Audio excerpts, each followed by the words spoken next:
That is perfectly fine, Payday. I appreciate the lurk.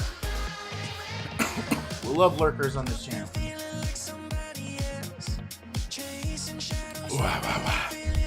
Hello, good morning. I have only woken up about an hour ago, and I have yet to eat. So I'll probably get hungry partway through streaming. Enjoy going below decks.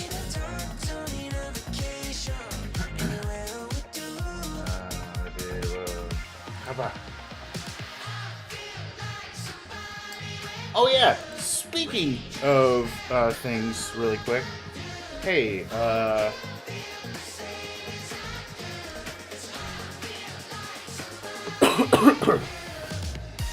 hey Payday, you got any clips? Let's see. You for that, William. There it is. Oh god. And shoot that druid. Oh, Payday, you're back. Yeah, I was here for a bit. That's why I even put in the chat. He's just standing there, menacingly. No, that's so good. Yeah, I got clips working. Oh, that's... hope Oh, they- here's the clip that was requested. That's Oh awesome. yeah. The audio's good. So yeah, it's not going through Twitch Guru anymore. It's going through I think it's a SO Boost bot.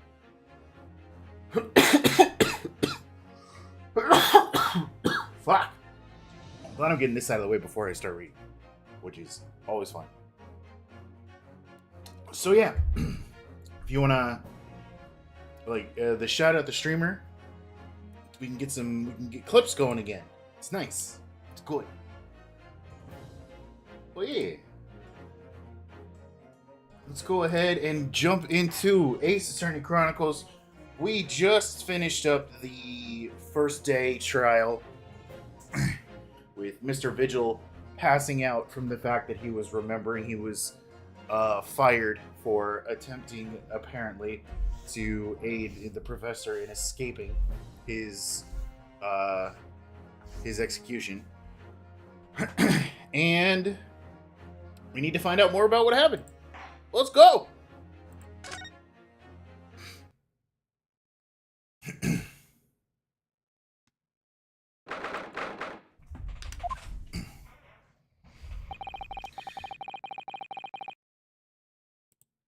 I still can't quite believe what just happened. I know. I inquired with the bailiff after the court session was adjourned, and it seems Mr. Vigil was taken to the hospital to recover. Right. 10 years ago now, Mr. Vigil attempted to commit suicide by jumping out of the window of the prison governor's office.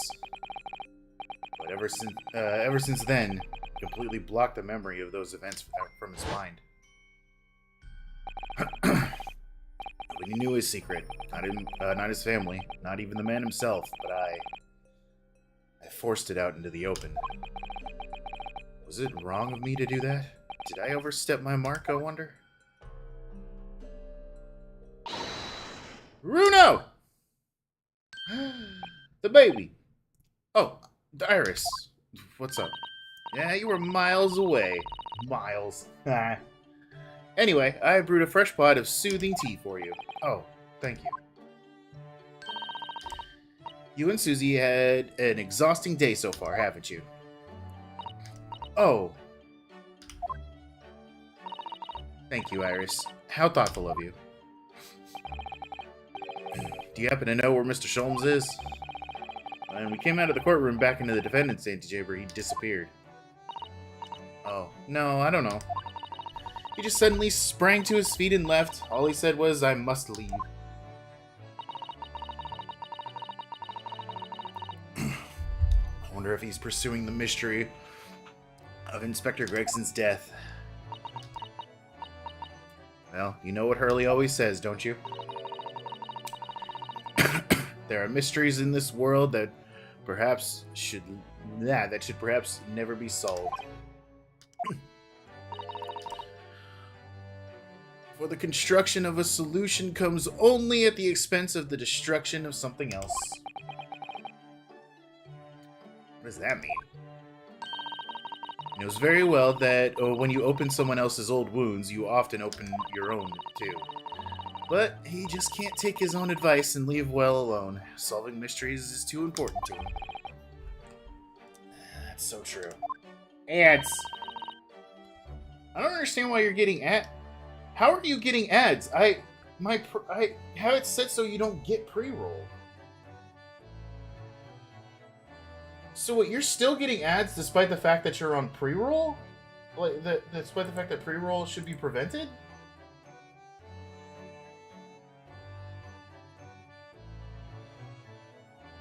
Okay, Raph, did you get ads the second you came into stream? I'm just reading stuff out and trying to find out what's going on, because you shouldn't get ads. Well, it doesn't matter whether you got notification late or not. That's what the fuck. You shouldn't be getting ads. If I've got pre-roll going on, then you shouldn't. I mean, no pre-roll, then you shouldn't get ads. That's fucked up. I play 3 minutes so people don't have to get ads when they first come in. That's the whole fucking point.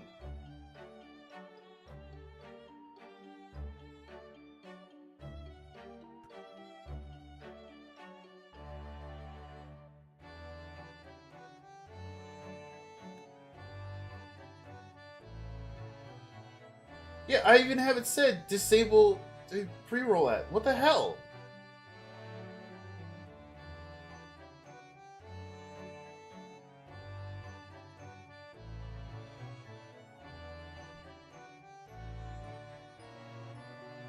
Whatever. Maybe I'll just turn off pre-roll ads altogether then. I mean ads altogether again, because clearly it doesn't fucking matter. But, yeah. Anyway, since you were late, I'll bring it up again. I did get the clip shout-out thing working again, using a different bot. So. But that's what I like about early after all. Ah! I suppose that's the lot of a great detective in some ways. So then, let's have tea, and then I'll give you a hand. Oh, do you have time, Iris? She's a child. What else is she gonna do? Yes, I finished this month's manuscript at last, with barely a day to spare before the deadline. Oh, I'm looking forward to it. A brand new story to read in the adventures of Herlock Sholmes. You know, I always hide Hurley's violin on the days before I have a deadline. You do? Poor Sholmes. I'm sure that's very wise, Iris. How sensible of you. Now then, my dear fellows, let's make a plan of action before we continue our investigation.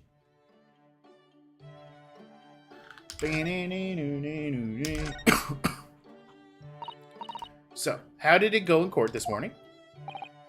Well, we still don't know the truth about what really happened, but one thing's increasingly clear. Lord Von Zieks definitely didn't do it. Oh, goody. Yes, that's right. We managed to uncover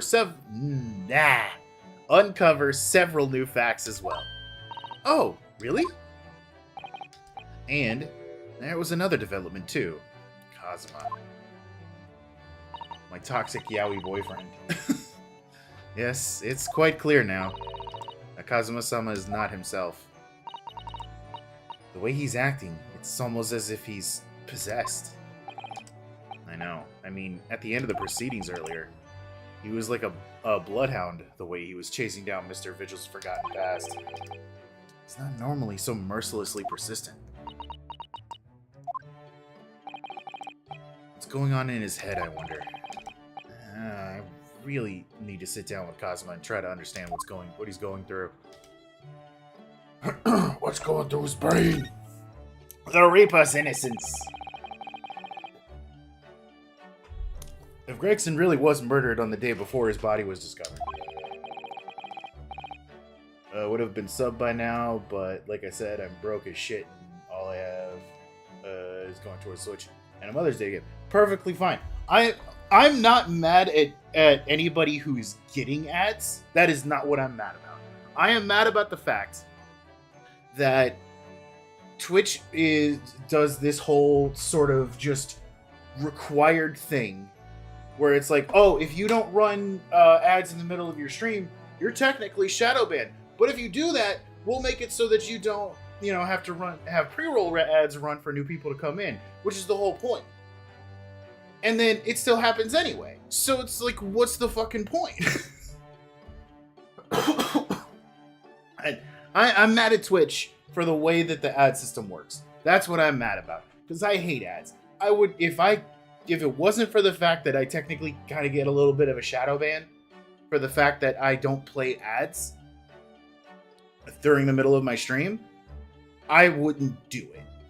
It would just be a pre-roll at the very beginning. That's all you would have to watch, and that would be it. Nah. Still prefer the final investigation of this game, though. I'm looking forward to the rest of it. I can't wait to find out what the next case is about, because this one feels like a final case. Anyway, ad rant over. Then Lord Von Zeeks has to be innocent, you see. What? The day before? Well, that should be easy enough to work out just by examining the corpse, surely. Yes, you would expect so, but curiously, no time of death was included in the autopsy report. That is curious. Plenty of great characters and character moments today. I'm looking forward to it. There are still unanswered questions about Lord Von Zeeks, though, aren't there? Do you mean... what was he doing there in Fresno Street on that day in the first place? Well, according to the man's testimony, he said he was investigating Inspector Gregson, didn't he? Turns out that little room was actually in the inspector's secret office. Oh, that sounds like it has all the markings of a wonderfully devilish plot. Also, when you see a desk, click it. Make sure Balroth is here for it, though. Like any desk, or just like a specific desk? But also, I can't time when Balroth will be here. Balroth shows up whenever Balroth feels like it.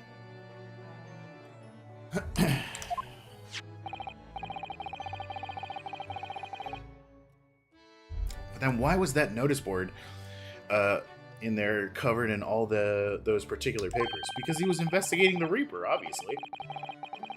Papers about cases with a link to the Reaper. I'm starting to get a bad feeling about this. Oh dear, this sounds more like something horribly devilish. We must start by looking into Inspector Gregson's movements of late. Bubble, bubble, bubble, bubble. I never imagined I might have to be investigating an inspector's movements. Well, according to the entry in his diary, which I just randomly grabbed and looks like my normal book, he was carrying out an incognito investigation of the Red-Headed League the day before his death. Oh, you mean he was doing the same as Hurley? Well, Mr. Sholmes was trying to apply, whereas the inspector was supposed to be investigating. I do wish it had been the other way around. Anyway, as it turns out, the inspector who went to investigate the Red-Headed League that day wasn't actually Gregson at all. It was Mr. Vigil in possession of Gregson's identification. Tried to sell my original Switch to help towards it, but they said the Switch itself was too beat up. So they took everything but the Switch. What have you been doing to your Switch? The poor thing.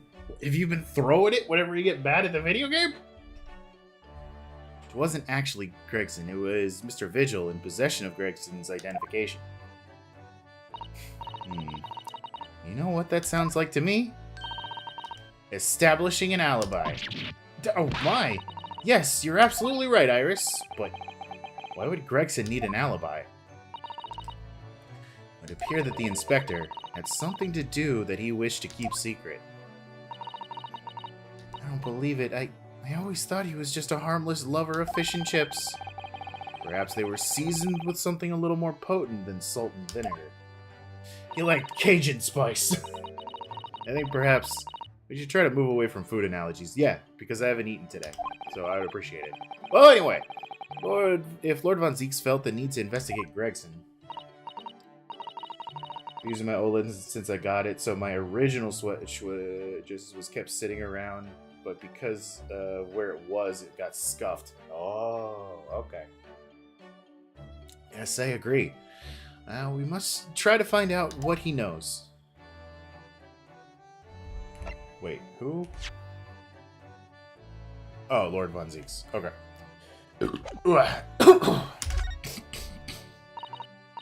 Vigil, you say? Isn't that the name of the lady who came to visit Hurley yesterday? That's right. To ask Mr. Sholmes if he would help her to find her missing husband. Only Mr. Sholmes completely passed the buck to us. Actually, didn't you say that Mr. Vigil had been taken to the hospital? Do you know which one? You did drop it a few times on tile. Okay, yeah, that would be the reason why they couldn't take it. Does it still work?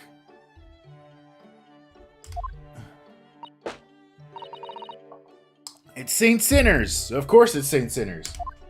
I'm starting to wonder if all the other hospitals in London have closed down. But that's amazing, Runo. You found the lady's husband already? Well, I suppose I have. By accident. 10 years ago, while Mr. Vigil was the chief warder at the prison, he was responsible for overseeing the professor's incarceration. No! So when the convict escaped, he was held responsible and immediately dismissed. Sometimes I really don't want to grow up. Don't. If you can fight it, Iris, don't do it. Just stay a kid forever. It's nicer.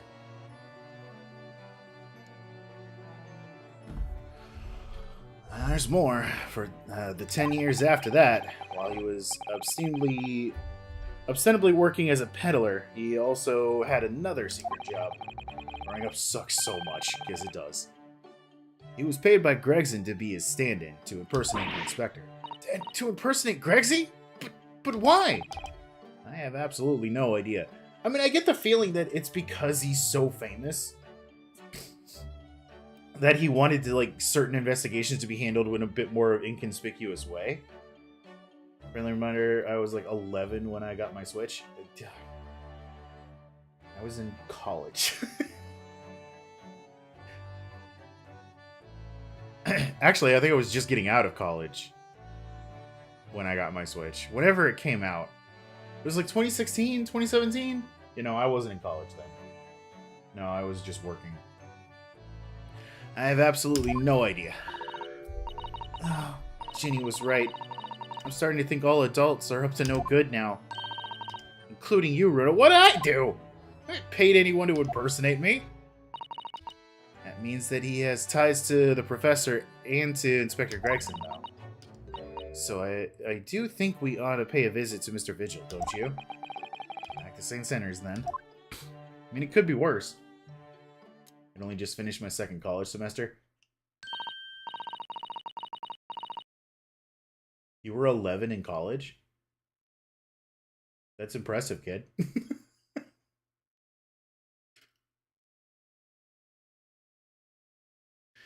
Well, I think it's clear that what we need to do, isn't it? Let us investigate, my dear fellows. Oh, Iris! Ah, you're even more enthusiastic than usual today. If anyone has anything to hide, my special, Wilson shooting iron will soon set them straight. That water pistol. It's stuffed full of piping hot, extra special blend of mine. And I'm quite sure it'll be very effective. She's going to be scalded. You know what I mean!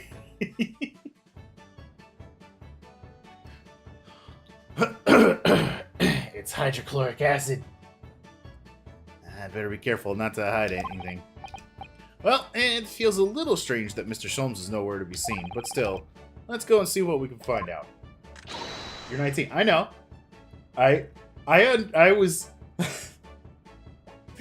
I was making a joke at you because you say you got your Switch when you were 11, and then you were saying you only just finished your second college semester. I was calling you a genius, but apparently you couldn't see my bit. Yes! Let's go! Let's get out of here! Where are we going first? Can't go to the hotel. Can't go to the governor's office. Can't go to the prison. We got the hospital to go to. Let's go see Von Zieks. I was a gifted child. Weren't we all? She's got her little hat on. Yeah, it's a bad label. Lord Von Zieks is reading. Look. Doesn't seem like he wants visitors, does he? Bet he must have noticed that we're here, surely. Can't ignore us, Von Zieks. We're your representation. Get over here. Do you Nipponese want? We're your representation.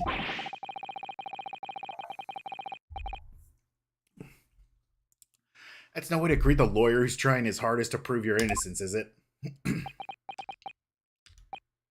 Perhaps not. Nah? I apologize. So what can I do for you, Mr. Naruhodo? He used our name! Lord Von speaks. Lord Von Zieks speaking earnestly. Oh, the fog will lift over London for the first time in months tomorrow. This does feel very, very strange. I must say, I was impressed. Oh, well, thank you? Not by you, but your fellow Nipponese, your prosecutor friend. Oh, I see. Yes. It's sardonic, don't you think? For a man such as me, so loathing of Nipponese, to be entirely at the mercy of the two of you. It is something, I suppose. It's retribution for having played the part of the Reaper all these years. Played the part? I would be pissed if it turns out that his brother was alive the whole time and he was the Reaper. I would hate that. I think it would suck. It better not be the twist. You once told me that you gladly allowed people to believe that you were the Reaper, because it helped to reduce the amount of serious crime that took place in London. If keeping quiet and playing the part benefits the cause, a cause I myself am committed to pursuing, then why would I choose to say anything? But the henchman of a criminal killed by the Reaper attacked you only the other day. And it was just the most recent of many attempts on your life, wasn't it? Someone is clearly profiting from your silence about all of that. Someone is using you. Believe me, ever since the Reaper first appeared, I've been doing my utmost to expose him. Or rather, expose the organization. Organization? It's a whole organization? They say, hey, look at this barely sentient child is smarter than the average. Let's put them in a program and give them a label to set them up in a life of high expectations. Yep. And then not do anything when everything starts to crash and burn in the midst of it. It's inconceivable that all those accidents were orchestrated by one man. No. Reaper always appeared to have very accurate information about the accused on each case. Which can only mean that somebody at Scotland Yard was involved. Was Gregson the Reaper? Someone that you can't mean! It's taken me many years, but I finally identified the central figure of this Reaper organization. Tobias Gregson. No. No! Gregson? The Reaper? I'm not fully believing it, but let's hear your evidence. So, the reason you were investigating Inspector Gregson was because you intended to expose him as the Reaper? As I said, the Reaper of the Bailey is no single person. It's a highly secret organization with close ties to Scotland Yard. There's no doubt that Gregson was a key member of that organization. I don't believe it. Are you saying that Gregsy, that he was behind all those awful criminals meeting there? Gregson didn't do the dirty work himself. Oh! He was the tactician. His job was to covertly investigate the marks and plot their assassinations. In order to do that without arousing suspicion, he regularly needed a firm alibi, which is where Mr. Vigil came in, posing as the inspector. Vigil knows nothing of the Reaper. But the room he rents in Fresno Street was also certainly the headquarters of the operation. Gregson would have met the assassin there for briefings. So we don't actually know who carried out the killings then. Actually, I do have a name. Name? You what? Well, then can you name the man? Do you have the true identity of the Reaper already then? Or if I can name the woman. It's Dr. Scythe. Oh? She's a young woman by the name of Asa Shin. Motherfucker. Damn you, Shutakumi. Damn you and your fucking nominative determinism. Wait, what? Shin? No! Told you the pun wasn't Asian. No, miss. I forgot. Oh, God, I've been playing this game for so long, I forgot. The true name of the terrifying killer who I know only too well. Does that mean that she went all the way to Japan to kill Dr. Wilson because he got off of a charge at one point?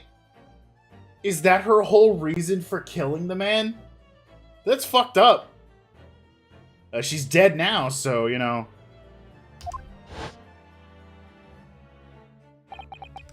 She came to Japan posing as a visiting student and murdered Dr. John H. Wilson. Then, just when it seemed the diplomatic protection would help her escape Japan and conviction, the mysterious woman the mysterious woman was herself murdered in a small summer beach hut. That woman was actually the Reaper of the Bailey? So both people involved are dead.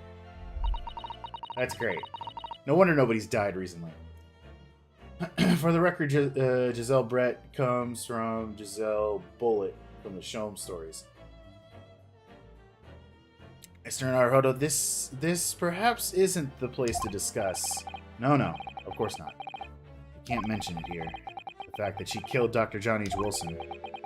Because Iris doesn't know, and it's very likely that the man was her father. Asa Shin. I should let father know at once. Yes, I agree.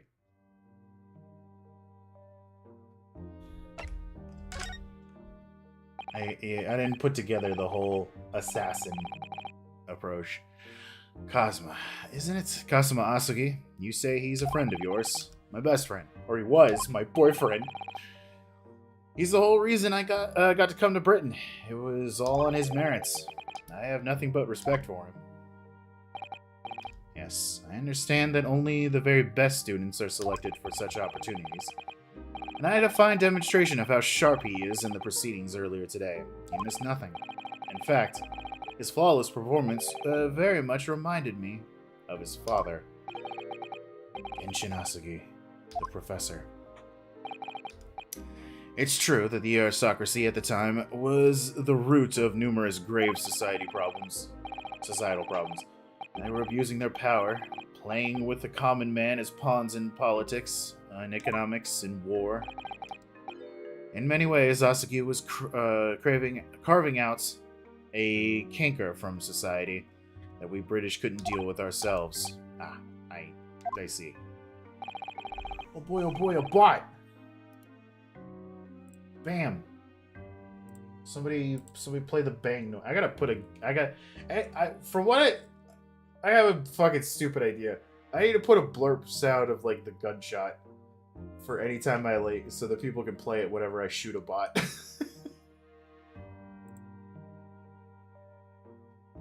Send the Reaper after the bots. Get him!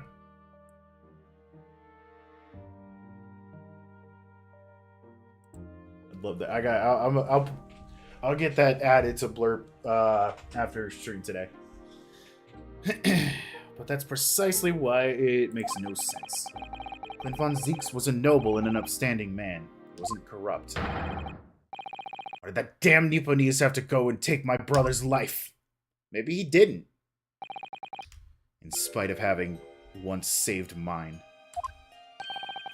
He saved your life? How did that happen?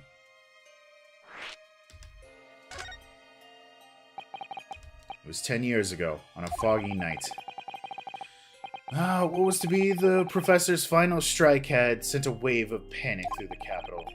So Clint von Zieks had already been killed at this point then. Genshin and I were walking down some back streets at the late hour. Of course, at that point, I had no idea of the true nature of the man at my side. Yo-ho-ho! He took a bite of gum-gum. Yo-ho-ho! All of a sudden... Don't make a peep. You're coming with us! We were surrounded. All of our assailants were armed with pistols, their faces obscured by scarves. Clint was not only from noble heritage, but he was a brilliant prosecutor as well. The scum of London hated the sight of him. And they had no sympathy for his younger brother either. I had been targeted several times before already. Yeah, it's von Zieks alright. We've got him! I could hear them murmuring amongst themselves. I knew I knew they were after me. Just when I thought my time had come. If I let them kill you, Clint would never forgive me. That is a line that somebody who didn't kill the guy would say. The cursed persona ring. Yeah, it was Asugi's voice, just a whisper in my ear.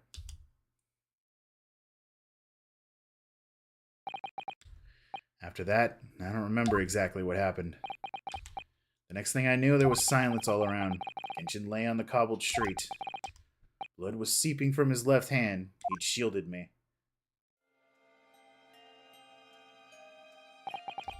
2 days later, they arrested him.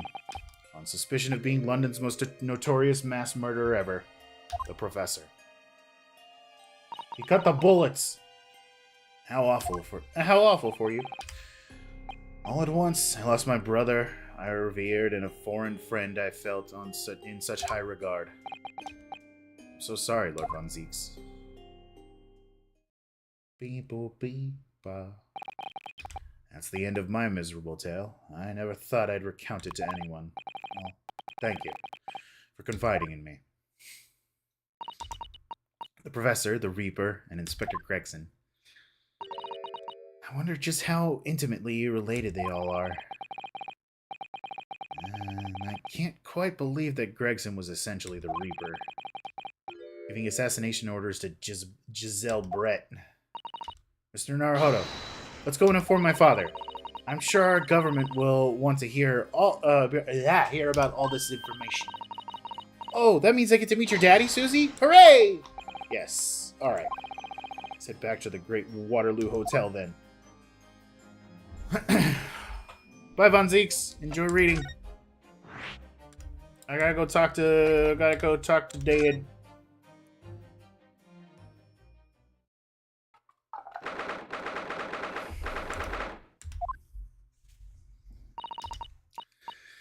I thought it yesterday, and I think it again today. This place is so princely. It's a wild guess, but I have a feeling that you'll think the same tomorrow, too. My tea has a finer fragrance than whatever they're serving in the tea room here, though, wouldn't you say? Ah, look who we have here. Ah, this is an unexpected pleasure. Hey, Eugen. Ah, Father! Oh, so this is your daddy, Susie. How lovely. What a charming young lady. And you are? Ah, really? So you're the author of The Adventures of Herlock Sholmes, are you? That's me, Iris Wilson, at your service, sir. Susie has been such a wonderful friend to me over the last year, you know? Laughs and cries. Uh-huh. Well, Miss Wilson, I must say I read your work regularly, and it's with much interest. Iris actually lives with Mr. Sholmes, you know, Father. Is that so? Well, perhaps that goes some ways to explaining the bright look in your eyes. Hee. You wouldn't be smiling so airily if you knew just how bright she is, believe me. Now then, young Naruhodo, it was a pleasure seeing you in action earlier. As an invitee of the symposium, I was allowed to observe from the gallery. After I twisted some arms, I must say, it was a truly exemplary performance. He has watched her career with great interest. Oh, well, thank you very much. Although I'm fairly sure you omitted by Kazuma on the end there. No, please don't misunderstand. It was you who impressed me. Really? You didn't miss a step against Sasuke, and we all know how capable he is. Really, to have matured into such a fine defense lawyer in less than a year is quite extraordinary. It's very kind of you to say. And really nice to hear. What I saw in court today confirmed what I had been hoping for. The favor I mentioned yesterday, Mr. Naruhodo. I trust you haven't forgotten. Oh, no, you did mention something, didn't you? But first, we have something to report, Father. Of course. Shall we take tea while we discuss the matter further? I wonder where Judge Jugoku has got to. Recognition from in-laws. Yay! Father, do you know about the so-called Reaper of the Bailey? I've heard rumors. Some members of the judiciary explained it to me yesterday. Of course, when I was a visiting student here in London, the Reaper had yet to emerge. Right, he didn't appear until after that case, when the visiting students had already returned home. Lord Von Zeeks. Who was on the dock today? That was Barak, the younger brother of Clint Von Zeeks, I believe. That's right. And he's known throughout London as the Reaper, as you've heard. But the truth is, it wasn't him behind all those mysterious deaths. It was somebody else. I see. So what you're saying is, there's been a professional killer at work here. Exactly. Someone by the name of Asashin, in fact. I beg your pardon? Did you say Asashin? You mean the Giselle Brett woman who was responsible for killing my great friend? Oh no, a friend of yours was killed? Professor Mikitoba, I think perhaps we shouldn't discuss this right now. What? Because the friend the professor is talking about is John H. Wilson. And that's not something we want Iris to find out about. Not like this, anyway. It's interesting thinking of how Sashiro and Genshin know Barak in the reverse of how we do. Yeah. They knew him as a plucky little up-and-coming prosecutor. I've just remembered something. Biscuits! This hotel has the most delicious-looking biscuits. That was rather out of the blue. Are you sure she's not a fae? She's doing this deliberately. I think I'll go and see if I can purchase some. I wonder, would you like to come too, Iris? Oh yes! You just try to leave me behind. So that young girl is called Iris Wilson, is she? Yes, that's right.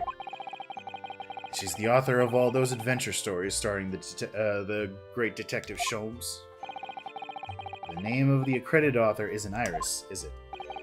It's Dr. John H. Wilson. Yes, I know. That's the name of her father, you see. Her father? Dr. John H. Wilson. I was deeply indebted to the man for all of the kindness he showed me during my time in London.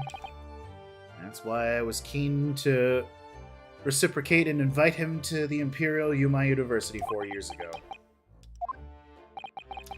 But he was murdered last year by Giselle Brett. Why? Why would the hand of the Reaper stretch all the way to Japan? Iris knows nothing about that case, but it seems very likely that the victim, Dr. Wilson, was her father. Well, I can't say that we ever spoke about his family, so I don't know if he had a daughter or not. But I think I can say with some certainty that he was never the great detective's partner. So, it could have been another Dr. Wilson, you think? Well, John and Wilson are common names, after all. Still, it's probably best not to mention this to the young lady until we can be sure. That's what we thought, yes. We're back! I heard everything! Fuck you guys! With cinnamon biscuits! Oh, they smell delicious, Iris.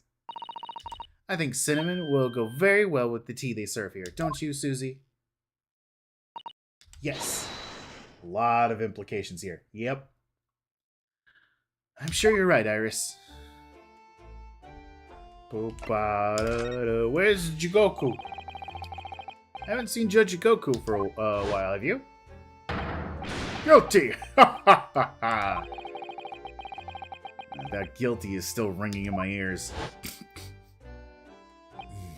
No, now that you mention it, I haven't seen him since this morning either. I suppose since the symposium opening was postponed, he'll have gone to explore the great exhibition. That reminds me, you have something to... that reminds me of something you mentioned yesterday. Whoa. About Jochikoku having once been in the dock himself. Ah yes, it was all tied up with that accursed trial. Closed trial of Kazuma's father. Sashiro was trying to mitigate Genshin's guilt, so he took the stand to testify, but he got a little carried away and actually managed to break the witness stand. Oh my! He also said some contemptuous words about the British Empire, for which he was charged. Oh dear. Although it's worryingly easy to imagine him doing that. Well, it was alright in the end. He was acquitted, and we returned home to Japan together. Thank goodness. Ah yes, talking of Sashiro. I have a copy of the photograph that we all took together here yesterday. Please. Why is this going to be important? Ah, what a lovely picture. It certainly seems to shout, "We've arrived in Britain." Why is this important? This is the spoiler-free nickname Benchbreaker. Ah! Farwath and I have a system of spoiler-free names for characters. Yeah. Why is this important? Why did we add this to the court record? And none of us had any idea what was coming when we took that, did we? Why is this important? What did you do? What did you do, Jigoku? Are you the actual professor this entire time? Are you in Asugi took your fucking place? It's one of those present to the character at the end of the case things, right? But it's not the end of the case. It's important for some reason. No, that's so true. The favor. So, you mentioned a favor that you'd like to ask me? Well, this fateful trial that you're fighting, one way or another, it will be over before long. And when it is, I'd like you to accompany me back to Japan. Nope, can't do it. You want me to do... What? Father? What's the meaning of this?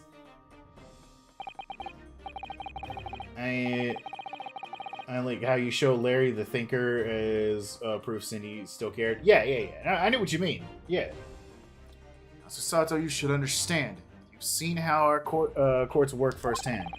Japan's judicial system is in its infancy, especially when it comes to defense. Oh, you mean the Supreme Court of the Judicature is in desperate need of a good defense lawyer. That's great, but I have shit to do here. As soon as possible. Really quite urgently, in fact. But I've not even been in London a year yet. I've read all of Susato's reports. I'm well aware of your extraordinary talents. And having seen you in action with my own eyes earlier today, there is no question. You, Naruhodo, are precisely the man our country needs. So, you'd be leaving then, Runo? But then, what am I supposed to do, Father? You came here to serve as Asugi's judicial assistant. Oh yeah, she's supposed to be Kazuma's assistant. Our government is still in the process of deciding how to best deal with his situation now. You've always chosen your own path, Susato, and I trust your judgment in this matter also. Father! Please, the pair of you, don't look so downcast. It's merely a suggestion, you understand, a hope, if I'm honest. But I won't force you. Good, because I'm not going. All I ask is that you consider it and come to a decision by the time this trial is concluded. Decision done. I'm staying here. Yes, alright. I have a child to take care of. You won't leave, will you, Runo? No, I have to see you raised up. I gotta make sure you get raised up into a proper young lady who blows up shit whenever she feels like. I sent you the remains. Now! The thought hadn't even crossed my mind. Up until now, I've been trying to do what I believe to be Kazuma's will. It turns out that he's still alive. So, where does that leave me? As a person who defends people and learning how to be a defense lawyer. Well, if you'll excuse me now. I thought you were here for Gina. I'm here for both. They are both my children, but Gina is, you know, she's becoming more independent. So now I gotta raise Iris. I need to telegram the government minister and the Japanese police with this information about Asa Shin. Of course, Father. Thank you. I look forward to the next month's installments, Miss Wilson. Oh, good. And please, do come to Baker Street sometime, won't you? We'd love to entertain you. I would be delighted.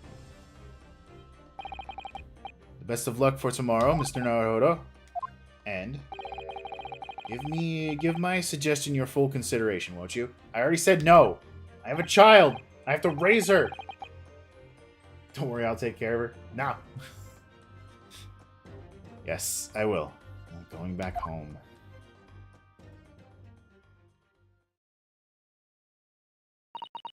You know, Kazuma-sama was always meant a great deal to my father.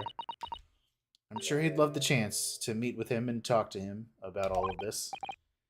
Yes, no doubt. Asa Shin. Of course! It's so obvious! I could have neglected to consider the possibility before now. Her name is literally Assassin! Hi, Sholmes. Mr. Sholmes! Hurley, where have you been? Why, I joined you all for tea, of course. What an extraordinary question. I didn't notice you at all. No matter, no matter. Anyway, to more pressing concerns, Mr. Naruhodo. Oh, yes? I must dispatch a telegram to your country at once. It's a matter of much urgency. To Japan, you mean?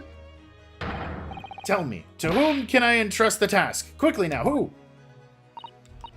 Well, my father has just now left to send a telegram to the Imperial Police Bureau in Japan himself. I see. Well, he looked reliable enough for a bearded fellow. I don't think that Father Sports could be considered a beard, Mr. Sholmes. There's not a moment to lose. Kindly ask your trusty unshaven father to have this sent. I will, but what is it? No questions at this time, if you please, Mr. Sato. All we can do is pray that for once, my deduction is awry. Doesn't that imply that your deductions are normally... Now then! You must be surprised to learn that I am a very busy man. I certainly have no time to hide behind sets, I don't know, and eavesdrop on other people's conversations. So that's what joining us for Team Men. Leave the sending of this in your hands then, my dear fellows. Added to the court. Wait a minute, Mr. Schultz! He just sort of ran off, didn't he? Quite a pace. And left an unpaid bill for his tea behind, too. It's deeper than that, actually. I must catch up with Father at the telegraph office at once. No, let me look at it. What's it say? I'll run and call us a cab. Straight away. And there was me thinking everyone would be clamoring to pay Mr. Sholmes' bill.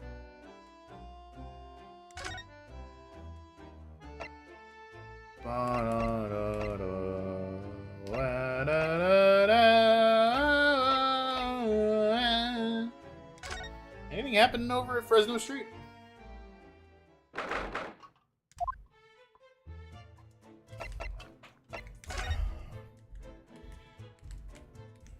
I can re-examine the room. Details of the case is stretching back over 10 years on this notice board. Yes, a history Lord Von Ziek's defeated in court. I don't think that's an appropriate description. This is for much later? Okay. Although, when you consider everything on the board, it's certainly true. But all these people had a background of dubious dealings.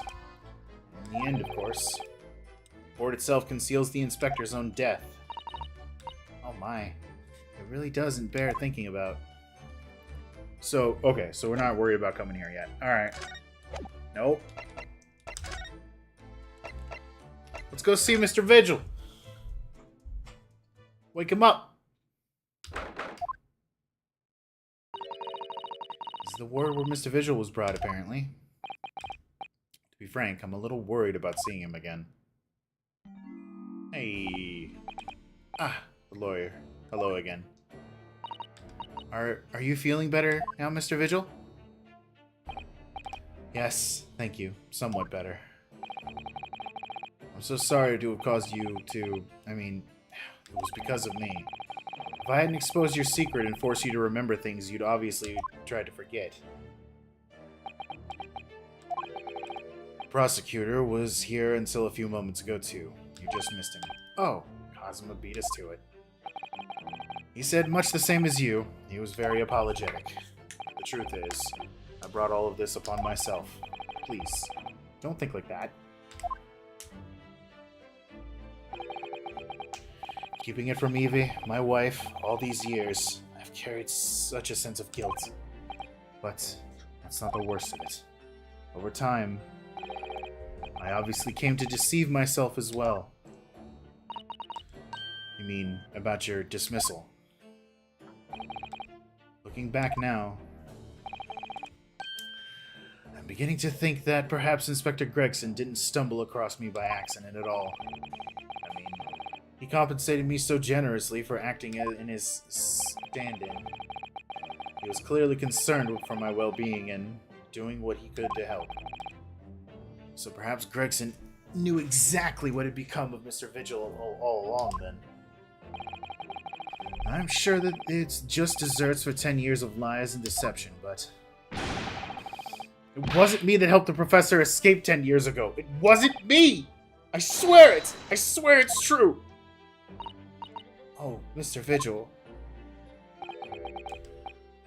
I'm sure you'd rather not dredge up even more from your past at this time, but... If possible, could you tell us exactly what really happened? Balroth, you're alive!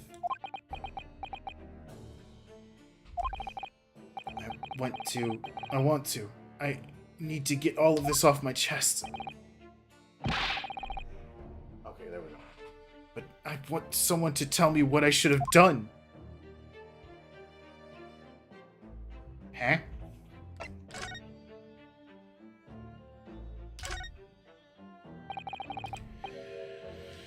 Inspector Gregson was obviously engaged in a special operation of some sort. He was investigating something that even Scotland Yard couldn't know about. Details of the Reaper's marks. Yes. It was when he had to carry out these investigations that he would take his identification, that I would take his identification and impersonate him. Pretended to be an inspector and carry out investigation on his behalf? No, never! A common street peddler couldn't possibly carry out a proper police investigation. All I would do is go to specified locations and make a little hoo-ha. Just something to leave an impression, so everyone there would think a detective called Gregson was there. So, that's what you were doing on the day prior to the incident? Yes, he asked me to make an appearance at the park on Lime Street for the Redhead League event. So as usual, I flashed the inspector's identification around, and was very vocal about my presence. But then you were taken prisoner by those red-headed fraudsters. Yes. So you would always make a point of showing Gregson's identification and generally being allowed. He was establishing an alibi. Yeah. It was the inspector who asked me to do, yes. Well, that's one way of becoming a legendary detective, I suppose. Not a good one, though.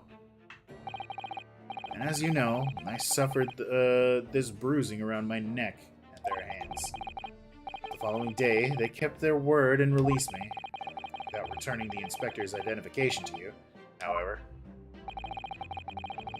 We had arranged to meet at Fresno Street room at 5 that day, so I could report back to the inspector. But at the agreed time, that's when I heard the gunshot.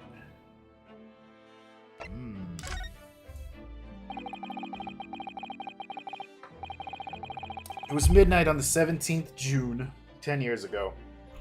That was the time scheduled for the execution.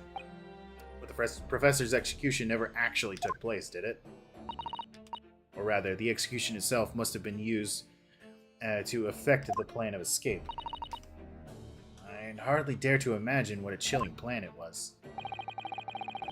Barclay was renowned for being the highest security prison in the country. The killer knew the agreed time. I mean, they had to have in order to set up that elaborate, scene. What with the exploding thing. In the candle and the blocking of the body so nobody could see it until a specific thing happened. Everything that went in and out of the place was searched multiple times, but there was one notable exception. Or rather, one notable loophole. Something that was never questioned. I have a feeling that I know what the loophole was now. The coffins into which the bodies of the executed convicts were placed, correct? Yes.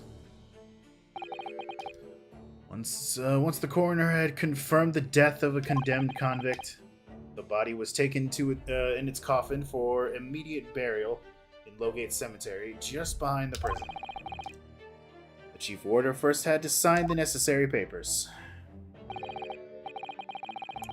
After that, no member of the staff was permitted to touch the coffin containing the body inside. When executions took place, only the executioner and the coroner were permitted inside the chamber. I would wait in the adjacent room for word that the condemned convict was dead. And on that occasion, once I had the confirmation, I went into the mortuary to find a lone coffin, as usual. The procedure was that I would sign the paperwork, having checked the coffin, then nail it shut. But for some reason that day, the coffin was already nailed shut. No! I didn't think anything of it at the time. I assumed that my deputy must have checked the coffin and nailed it shut before I arrived. So, you mean the coffin contained... Yes. I can only imagine that Asugi, having escaped his execution somehow, was alive inside the coffin. The coffin was then taken out through the main gates and deposited into the Lowgate Cemetery. Presumably, there wouldn't have been enough air inside to breathe for long, so in the early hours following the burial, somebody dug up the coffin again to set Genshin free. But in the end, he was fatally shot in the graveyard anyway. What on earth really happened in Lowgate Cemetery that night, I wonder? I'm afraid I really don't know. All I can say with certainty of two things. Asugi couldn't possibly have escaped that way without help from somebody working in the prison. And that somebody was not me. I didn't do it.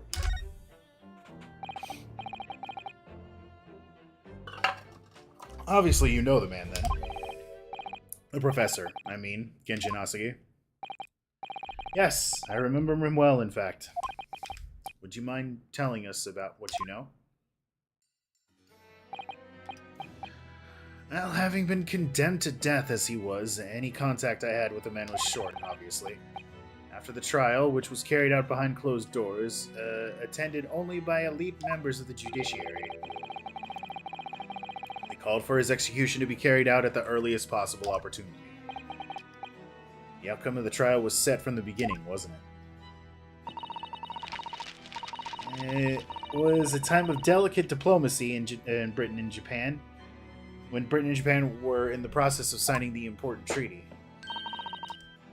That meant that this potentially destabilizing case had to be dealt with swiftly and discreetly. The man had less than a week in total. As I was the chief warder, I oversaw his short stay in the cells until his final hour. I remember being struck deeply by his noble character and incredible resilience. What do you mean exactly? He was a killer of many men, but he was also quiet and polite. He was a gentleman and a man of intellect. In fact, I couldn't bring myself to believe what he had done, so I asked him one day. Those 5 members of the aristocracy whose lives were taken, were you really responsible? I'm guilty of the unforgivable crime of ending another human's life. Yes. Following day, the closed trial took place, and the verdict was no surprise. Guilty. That night, when he brought back his cell, I saw something unusual. Something unusual? What? The last will and testament of Genshin Asagi. Heke? Heke? What do you mean? As I said, it was on the night following his trial after he'd been found guilty. I was doing the rounds of the cells, and when I looked into Asagi's, I noticed that he seemed to have a sheet of paper in his hand. His last will and testament, then, presumably. As soon as he noticed me, he hurriedly shoved it behind his back. But why did you find that so unusual? Excuse me. Isn't it normal for a man to pen a will when he knows his death is nigh? Yes, that's true. But there were special conditions to Asagi's incarceration, you see. What sort of conditions? Well, even though he was held in a cell designed for condemned inmates, he was allowed to keep his personal effects with him, with one exception. Really? Well, he was allowed his things? That's unusual, certainly. Of course, he'd been convicted of killing 5 members of the aristocracy, but at the same time, he was a guest in our country from the Empire of Japan. Powers that we were determined that his final days shouldn't be needlessly uncomfortable. And what was the exemption you mentioned to the personal effects he was allowed? That's the point. He wasn't permitted to have writing materials. Specifically, no pen or paper. So, he was prevented from leaving any written record for what had happened to him. Yes. That was the long and short of it. I have no idea where he obtained that paper. Any writing materials would have been confiscated from him upon his incarceration. As I said, he hid the paper behind his back, and then he pleaded with me. Did you just hide behind your back? Please turn a blind eye. This is my lifeline. You know it's against the rules. You're the only person who's seen. If you just agree to keep quiet. Alright then. But what's on that paper? My last will and testament. This will is the only weapon I have left now.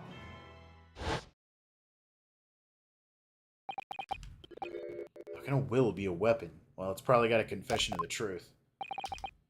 So I decided to pretend that I'd seen nothing and let him keep his will. But then later, it just seemed to vanish without a trace. What?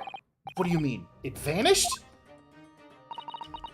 seem that isn't the end of the story of this mysterious will. No! What?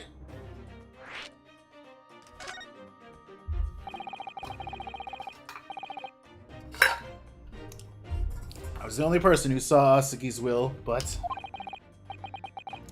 done dirty deeds.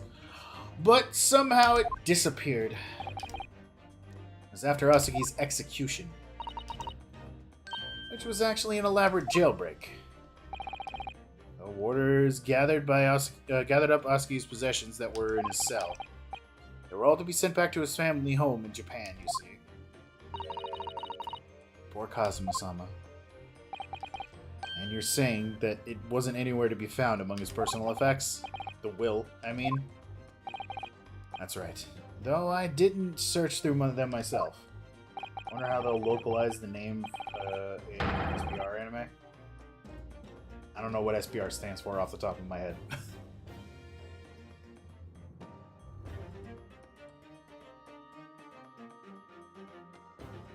Oh, the Silver Ball Run. Right. Okay. We'll see. But Governor Caven was livid. He was screaming. It kinda disappeared completely. That doesn't quite make sense, though, does it? In what way? Well, we understood that only Mr. Virgil was aware of the will's existence. In which case, how did the prison governor know to look for it? Oh, yes, you're right. I really don't know how he knew, but it certainly seemed as though he knew of the will's existence from the outset. Only he didn't refer to it as a will. What he said was... the Asogi Papers. Asogi Papers? I really can't tell you anything of the subsequent events. Because, well, of what happened. Your dismissal. And the way you blocked it all from your memory. King! On lunch, how goes? Goes good. Chilling. We're doing some investigation. I'm a little hungry. But that'll be solved after I finish stream for the day. I'd forgotten all this until today. I don't suppose it's relevant to the case, though. Well, anyway, thank you very much for sharing it with us, Mr. Virgil. We are very grateful.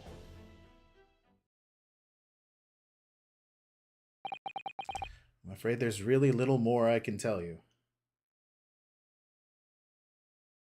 Oh yeah, that's right, Raph. They not long after you went to bed, King got the shiny Geodude finally.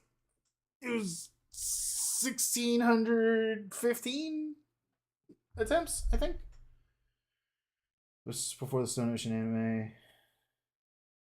And Biscuit was changed to Flaccid Pancake. 1613, right. Love localization in fandom, but Netflix changed it. No!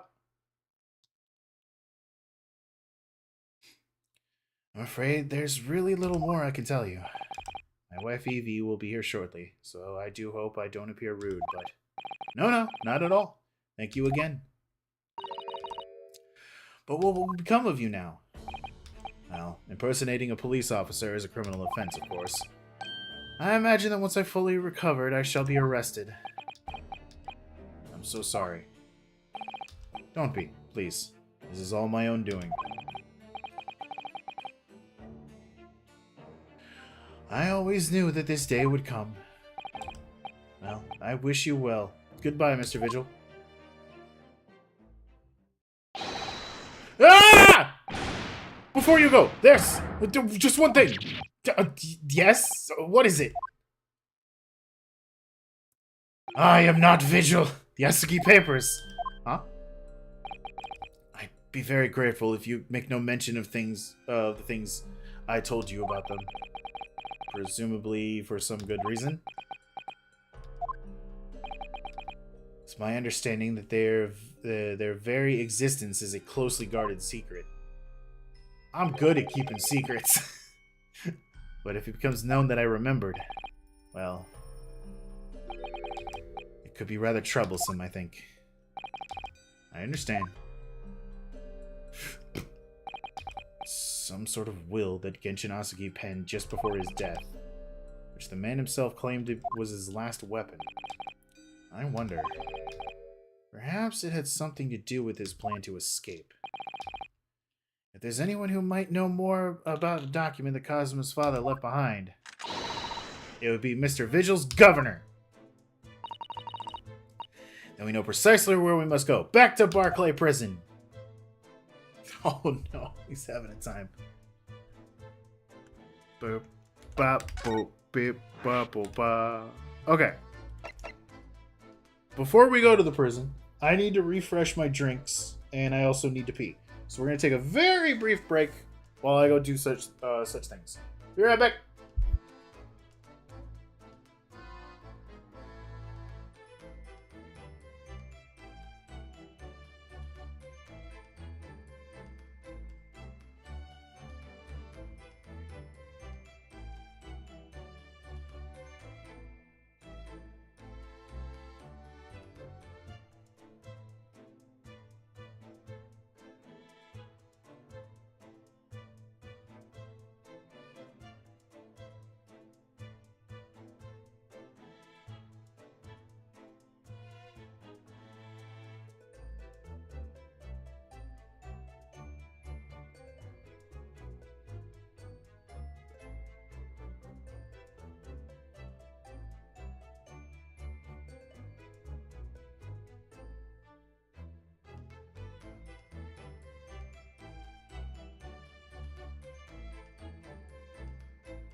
I wish I could run the ad, but it's not keyed up yet.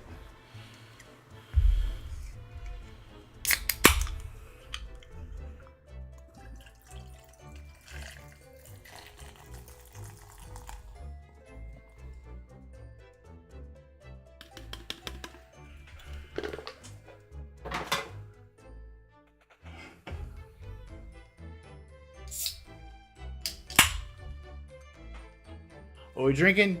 Coke. Need caffeine. I'm still sleepy.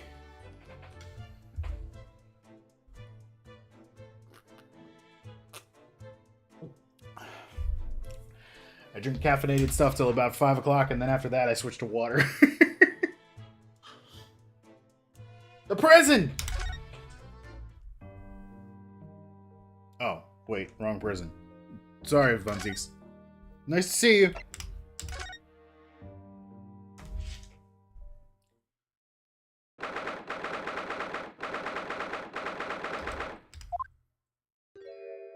He's already got his back to us. Ugh. Back again, are you? Yes. Hello. I've heard all about your investigations. I read the report just now. You found him, eh, Vigil? Yeah, luckily. Well, anywho, Laddie doesn't work here no more. So your case is not to do with Barclay. I wouldn't dare like you to get the wrong idea about that. Of course, yes. Mr. Vigil stopped working here 10 years ago now, so... Yes, we've seen his dismissal notice, haven't we? He was given the chop. Oh, come here. You kid very well. So, how about we handcuff Biscuit?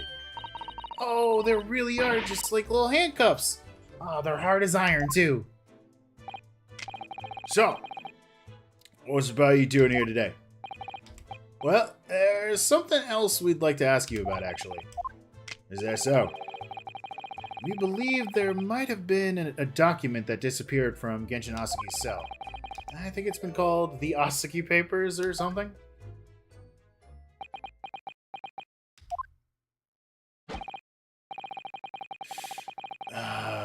Did I no say Gregson's death is all to do with anything that might have happened in Barclay. Leave the past in the past, laddie. It's not photo about we irrelevant details. That's not photo about we irrelevant details. I can't read him very well. It hurts. It hurts my brain. Keeping secrets. His expression changed completely. Now, we're clearly onto something here. A 10-year-old legacy that murderers botched execution and the whole miserable escape. They were Barclay's darkest hours, eh? A shocking embarrassment. Because the convict had a collaborator on the prison staff, you mean? Aye, for shame.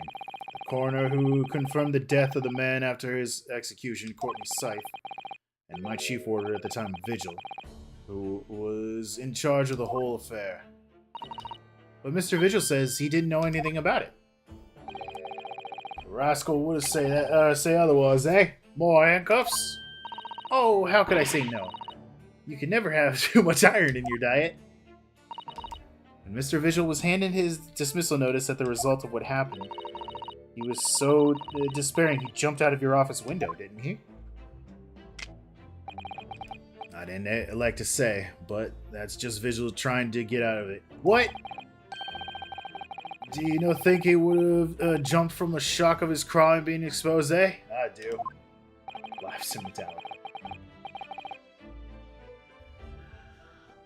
You wouldn't say otherwise, would you? Of course. I can't shun all responsibility myself. I shouldn't have let him deceive me. A nice comb. Actually, there's barely anybody that kins what went on that time now. With Gregson having been murdered and Dr. Scythe forbidden from having any visitors. No visitors? Someone obviously doesn't want her giving anything away. Well, we're not going home empty-handed. And I wouldn't have dreamed to send you packing now, will Kimmer? Here, take a handcuff or two. Well, it would be rude to say no. Wouldn't want to become anemic. I suppose if there's anybody who might still ken about what happened back then, it'd be that lass from the forensics division, Maria Gorey. Maria Gorey. Aye, Scythe's daughter. She didn't have no more just than one. But the wee brains followed her mam's footsteps. You didn't ever see her without a scalpel in her hand. Ah! Her! Mama, what's this? Where did she spring from? Did she just call the doctor Mama? Turns the iron in your blood into actual iron. Lets Magneto escape using it. Dr. Scythe's daughter, Maria Gorey. Yeah, we could do with talking to her. I know somebody who's excited in my chat to see her. So, Dr. Scythe's daughter, but her surname is Gorey? Aye, there's some family history, I'm sure, but I can't the ins and outs. She grew up watching her mom working with the bodies of folk who died in strange circumstances. I decided to do the same with her life. I can understand it myself. Flaccid pancake. Perhaps she was driven by a deep respect for her mother? Perhaps. Anywho, she's in charge of Gregson's autopsy, I believe. Right, and the coroner responsible for this incomplete report. Someone once told me the wee lassie always loved her mom's stories about cutting up bodies. There's even a rumor that she used to listen to the funeral march as a lullaby. Well then, perhaps her mother might have told her about the autopsy from the case 10 years ago. Aye. I'd say there's a fighting chance at least. After all, it was a life-changing case for all of us. We really need to speak with Miss Gory herself about this, I think. Well, thank you very much. I'm not happy about any part of this. It took years for Londoners to finally forget the whole professor business. Can you give up on this, laddie? Stop asking pointless questions? I'm sorry. I don't like dredging up all these painful memories for everyone. Can you just stay away now? Leave me alone and didn't I come back here, eh? Well, about that. No. How'd you come to kid about that, lady? There's not many folk even here in the prison who've heard of those papers. Well... Can't tell what Vigil told me. I'm afraid our source must remain confidential, sir. We've been led to believe the papers are actually the last will and testament. Is that right? The professor's, or rather, Genshin Asagi's.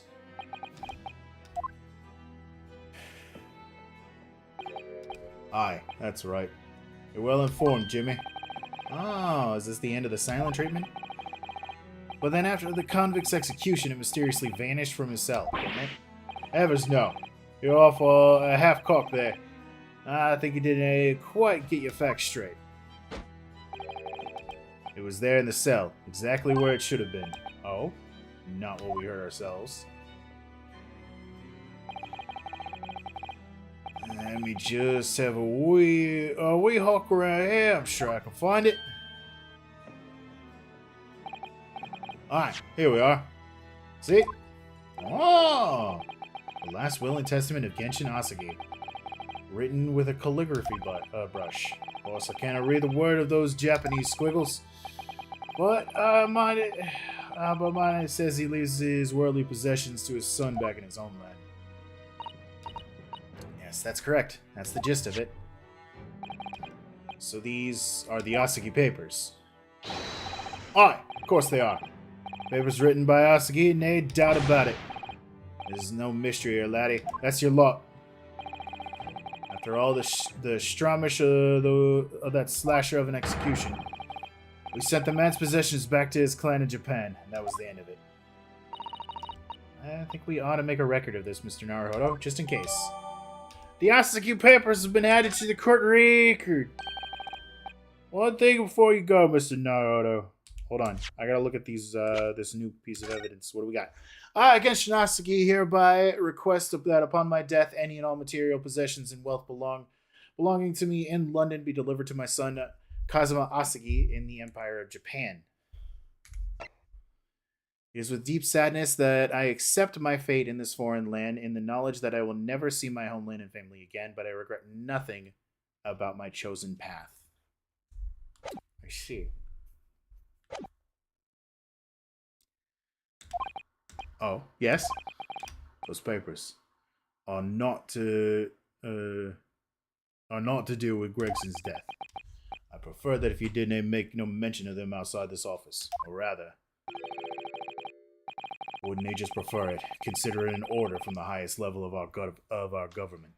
I'm really good at keeping government secrets. I understand. Oh boy, I'm so good at keeping government secrets, you don't even need to worry about it. Everybody will know everything in the next 2 days. So we need to talk to her. But where is she?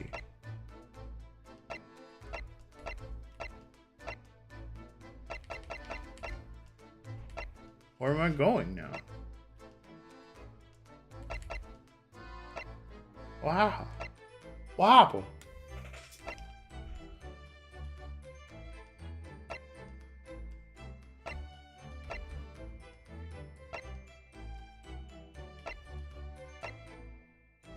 I'm legitimately confused. Go to Kazuma? I don't know where Kazuma's at. Is he over here at the fucking... Oh, there he is! I found him!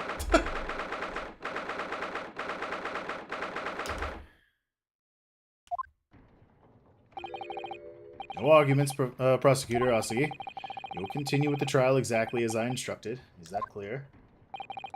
Perfectly. It's Kazuma-sama. Defying Lord Strongheart by the sound of it. He never did know when to come to back down. I want the sword back. On your way now, Asagi. My lord. Hi, Kazuma. Kazuma. You bitch. You bitch! You left without saying a word. You bitch! You get back here, you son of a gun! And what are you doing here?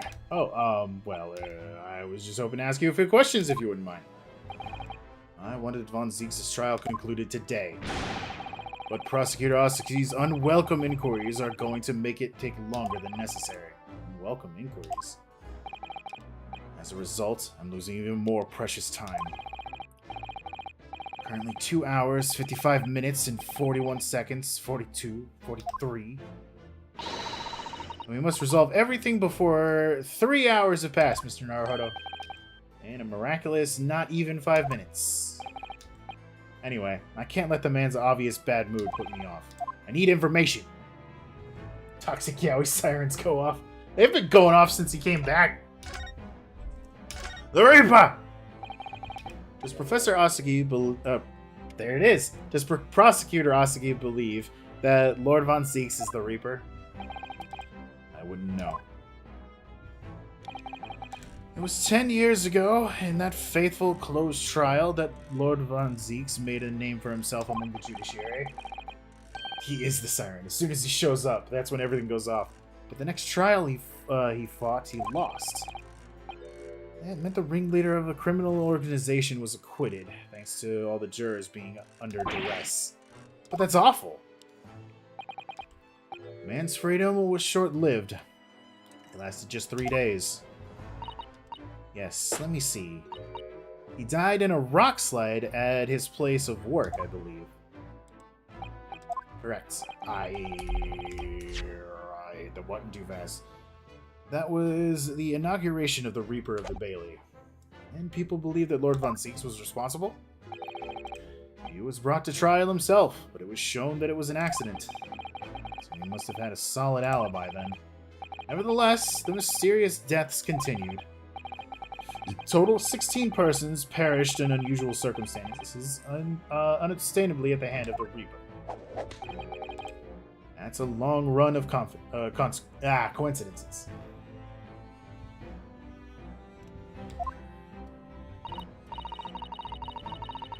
Makes you vomit razor blades, Jesus Christ. Well, the Reaper's true identity may well be revealed by this trial. And the impact that revelation would have on the British public cannot be understood. Is that why it's a closed trial? Precisely.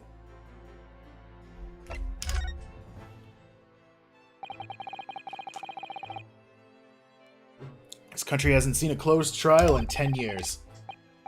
So the last one was the Professor's, the trial of Genshin Asagi? Correct. Actually, we heard that originally you were going to prosecute the trial yourself, Lord Strongheart. Von Zieks entreated me to relinquish the prosecution to him, that he might avenge his brother's death. Here we are, 10 years later. With the son of the man Von Zieks had condemned now looking to avenge his father's death in the same way.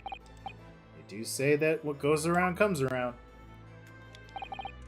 However, it would seem that the new young prosecutor is harboring some ulterior motives as well. Kazuma is? What? No. Ad time. I have my organization to run smoothly in the exact manner that I prescribed. As with the giant clock in here, I won't tolerate a single cog being out of step with the others. So that's what all these gears are about in here.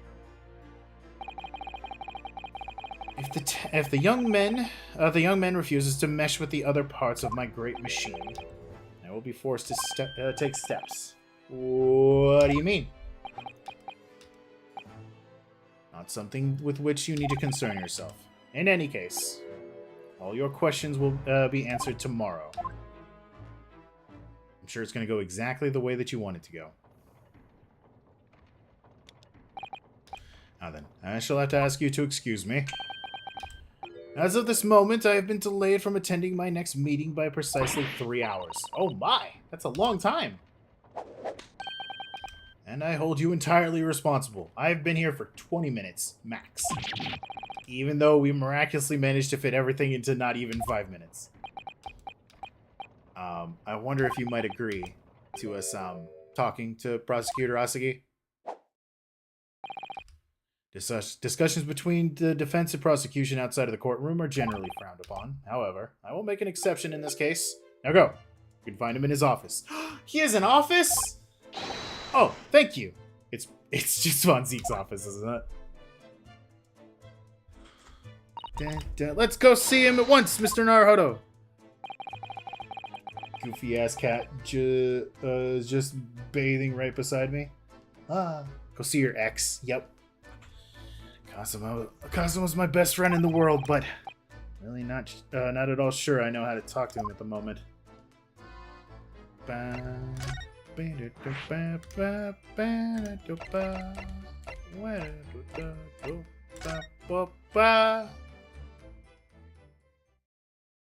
My brother Clint! Beats to it.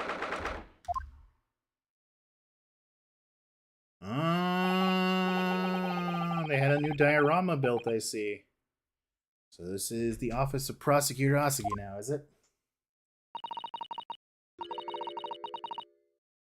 Kazuma-sama is doing so well for himself. Even though he was forced to kneel on the floor Japanese style in a dark corner. It's his habit to sit Seija style whenever he's working. Bats in the belfry. Hey, Kazuma. Kazuma.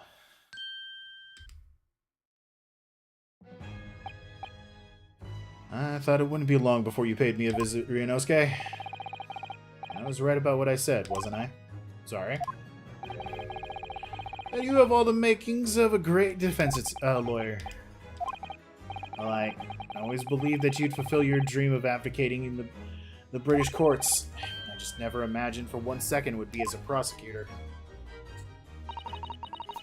See you stand in a foreign courtroom so gallantly, realizing your dream, Kazuma-sama.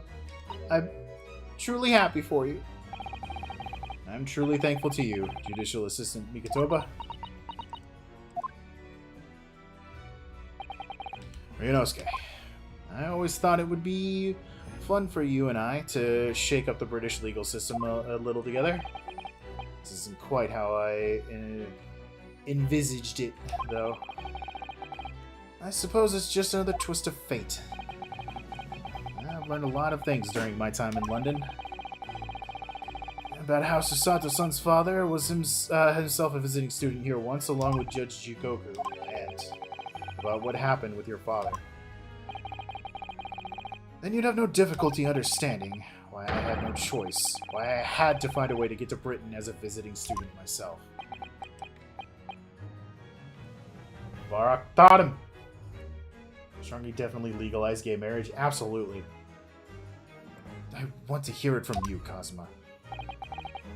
As you wish, Ryunosuke Naruhodo. He's using our full legal name. Yeah, we're broken up for sure. Your disappearance. It's getting on a year now since what happened on the SS Bruya. We were heading across the ocean from Japan to Great Britain. When the bizarre series of coincidences led to those tragic events.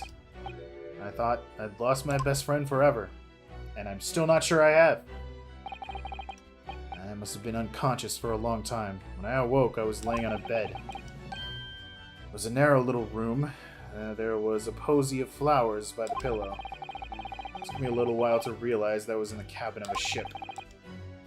I slipped out of the room and headed onto the deck, where you were suffering from amnesia at that point. Yes, I didn't know what had happened or where I was. There was just this voice in my head. There's something you have to do, something no one else can know about. Go to Great Britain. Your task awaits you there. Out of this cast, who would have thrown the first brick at Stonewall?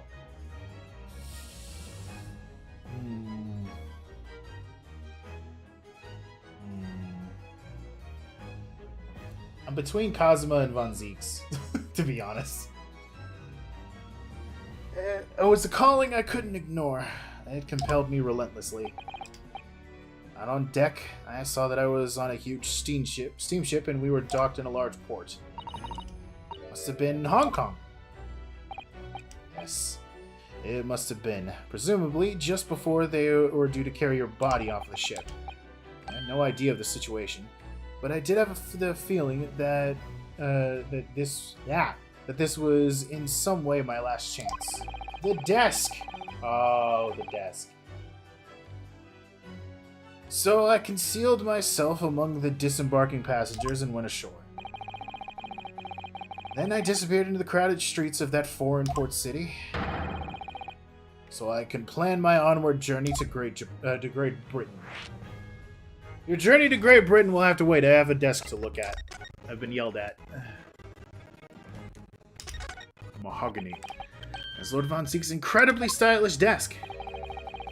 It's not my style, though. No, I've noticed that you've been working at the little table on the floor, kneeling down Seiya style. I thought it was some kind of punishment set up by Lord Von Zeeks when I first saw it. I find it the most comfortable way to work.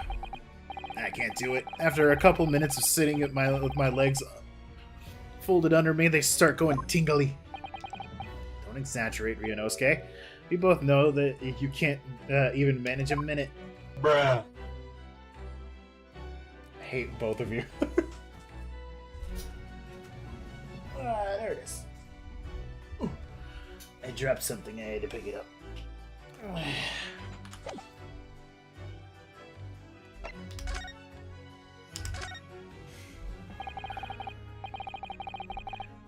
Just under a year ago, with all of my past memories lost to me, I was left behind in Hong Kong. Everything was foreign to me. The sights, the sounds, the smells. My head reeled. I was truly at a loss. I realize now that I'd escaped as a dead man. With nothing but the clothes on my back, no money, of course. Oh, how terrifying for you. Luckily, though, I had 2 feathers in my cap. One being your knowledge of English, I suppose. That's right. On the back of that, I was able to pick up some work as a deckhand on a cargo ship. Eventually, after calling it at countless ports, I finally arrived at Dover. That must have been some 3 months ago now. Your formidable tenacity of purpose showing itself again. I mean, man had lost his memory and had literally nothing to his name. But he still managed to make his way to London on the opposite side of the world. Of course, I had no idea why why I'd moved heaven and earth to get here at that point. So, how did you end up becoming Lord Von Zeek's apprentice then? That can only be called an extraordinary stroke of luck, really. You see, I was stopped at the border because I had no papers. They did take his wallet from his body. I think they sent everything back to Japan. Like, everything was intended to be returned. When he just woke up and disappeared, you know, not much they can do about that. They took me straight to Scotland Yard. By sheer coincidence, Lord Strongheart was there to attend a meeting. That's when the second feather in my cap came into play. Would it have been your knowledge of the law? Yes, exactly. Strongheart was curious about an Easterner with an intimate knowledge of British law. He took me back with him to the Supreme Court and assigned me to the prosecutor's office. And then, 9 days ago, you finally got your memory back. After the trial involving Derber. Yes, I did. I will continue calling Dibber because I want to.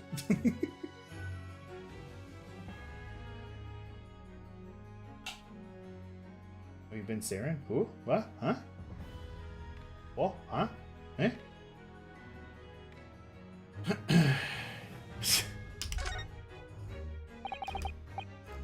Ever since I first met you at UMai, you talked about your dream.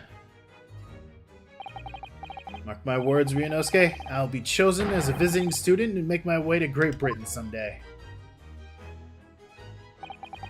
Did you know the entire time about what happened to your father here? 16 years ago. Oh no, tiny Kazuma. When my father left on that exciting trip to Great Britain, I was just a boy. We took a picture together the day before his departure. It was my last memory of him. But what I remember most about my father is his unwavering sense of justice. Making my friends watch Thunderbolts with me next week, so I'm so hyped.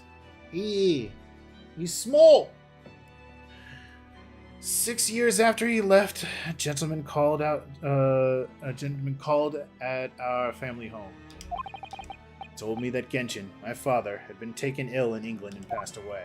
It was Professor Mikotoba, your father, Susato-san.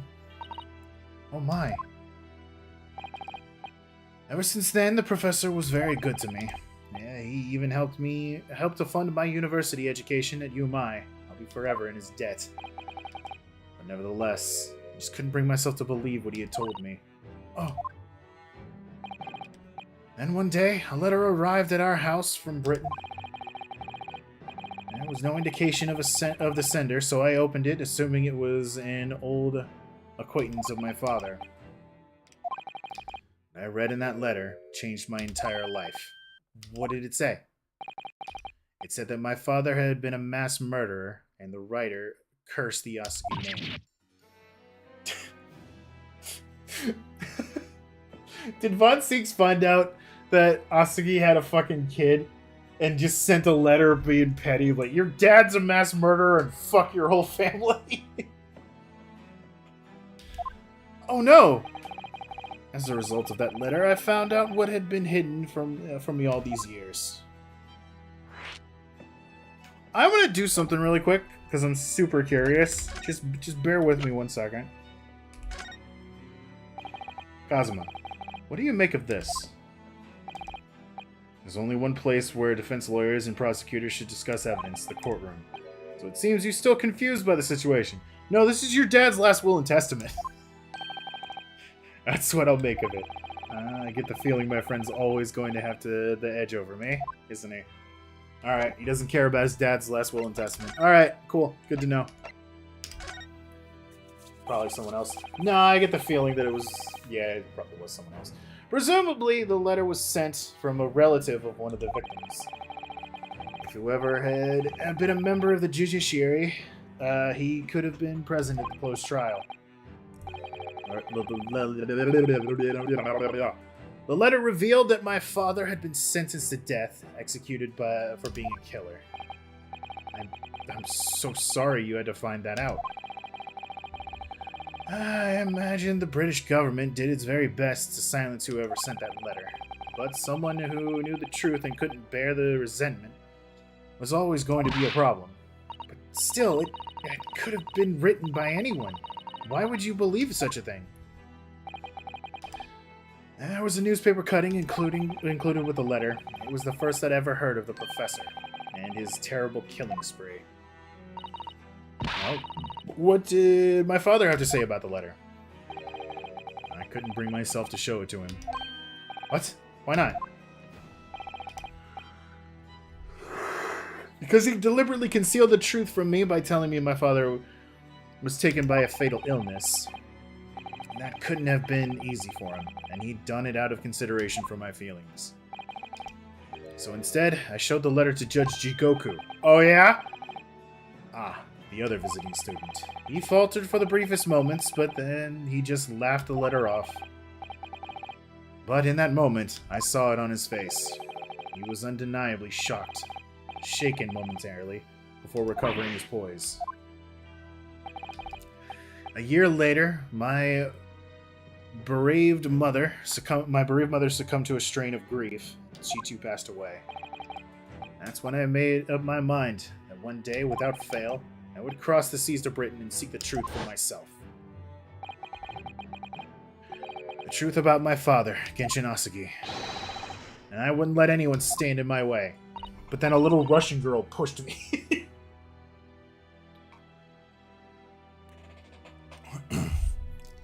Oh, Kazuma-sama.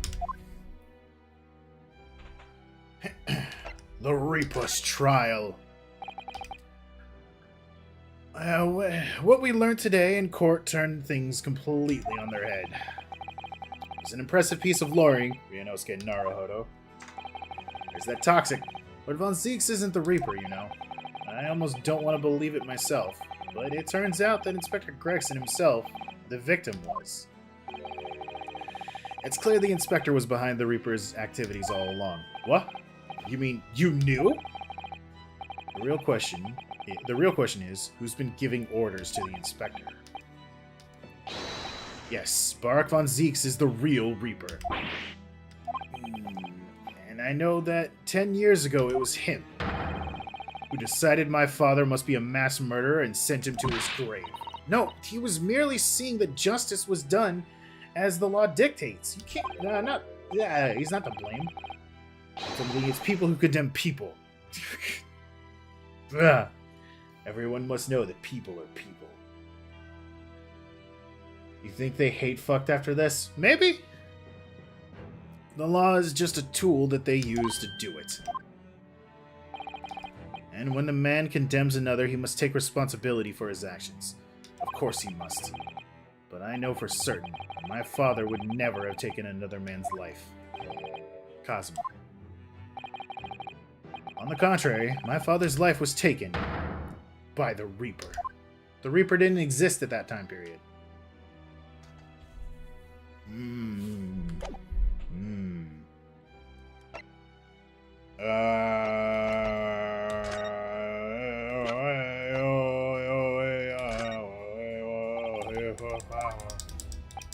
He doesn't want a picture of us.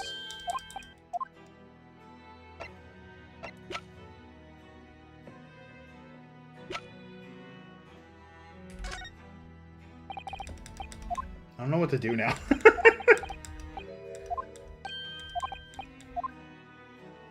So is it time to go back to the scene?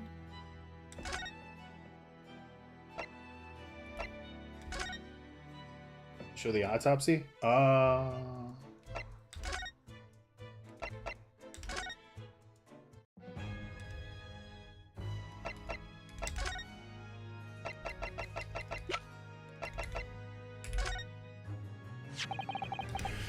This came up in the trial, didn't it? Something a little dubious, I mean. The fact that no time of death was recorded on Inspector Gregson's autopsy report. Yes, there were some unexpected turns in the courtroom earlier. The suggestion you came up with certainly took everyone by surprise. The idea that the victim died the previous day at some other location is quite something. Now, considering when the pocket watch had stopped and the scorch marks on the candle, it's certainly a distinct possibility the evidence and the scene both pointed to it. To be honest, it bothered me too. So I paid a visit to the autopsy room earlier. The coroner responsible wasn't there, but I got a name, Dr. Gori. If you wouldn't trouble you, Kazuma-sama, we'd very much like to speak with the coroner too. Of course, the last thing I want is for anything to be brushed under the carpet. Scotland Yard's autopsy laboratory is behind Logate Cemetery. By Barclay Prison, you mean? Ah, you know it, do you? The prison where my father was incarcerated and robbed of his life. Kazuma-sama. Well, thank you. We'll pay a visit to the laboratory later today. There we go.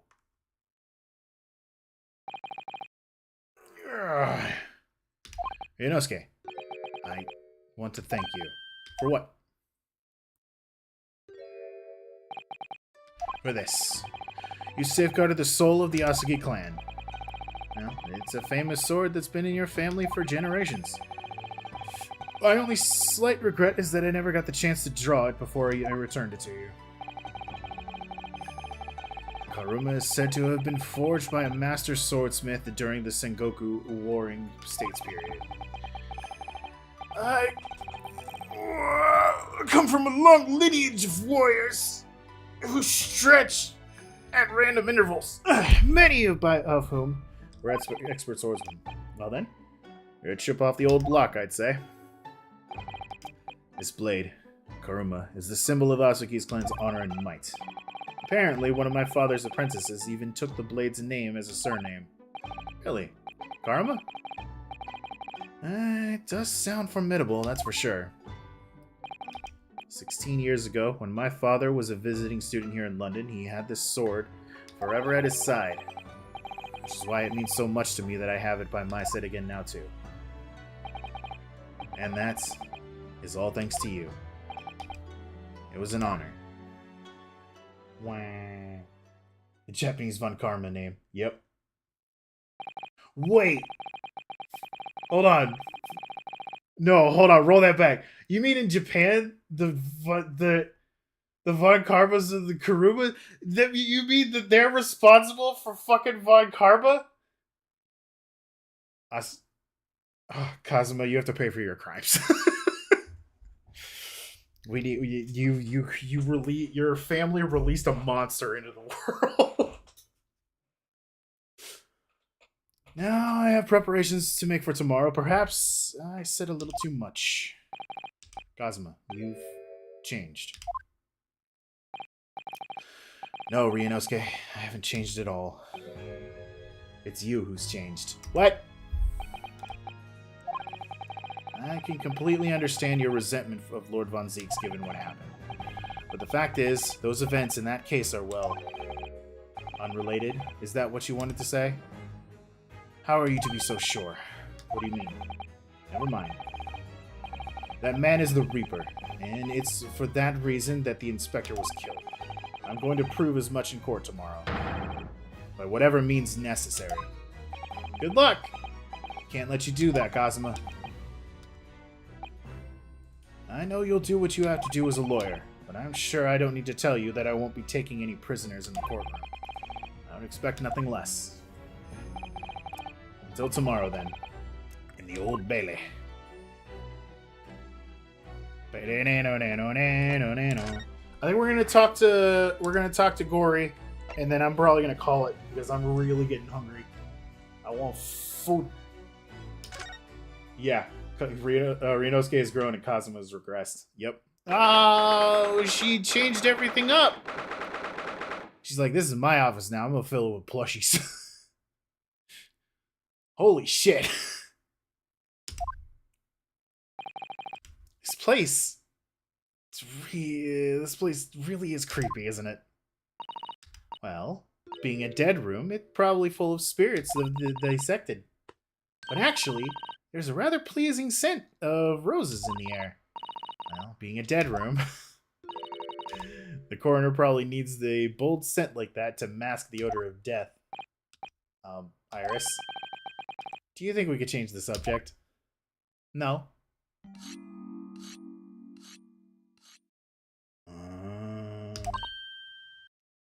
Shame after that it is so peak. What I'm gonna try to do, and I'm gonna say I'm putting this as a tentative, may happen. Tomorrow is the easy day at work, and by easy I mean a lot of the things that are handled pretty simply. I don't normally get bothered too much on a Saturday. I may continue to stream during shift, but that is a tentative maybe. So we may go for a longer time period tomorrow, and I will be continuing Great Ace Attorney. So we'll see. I'm not making any promises, but Saturday may be a long stream just while I'm working. What was that?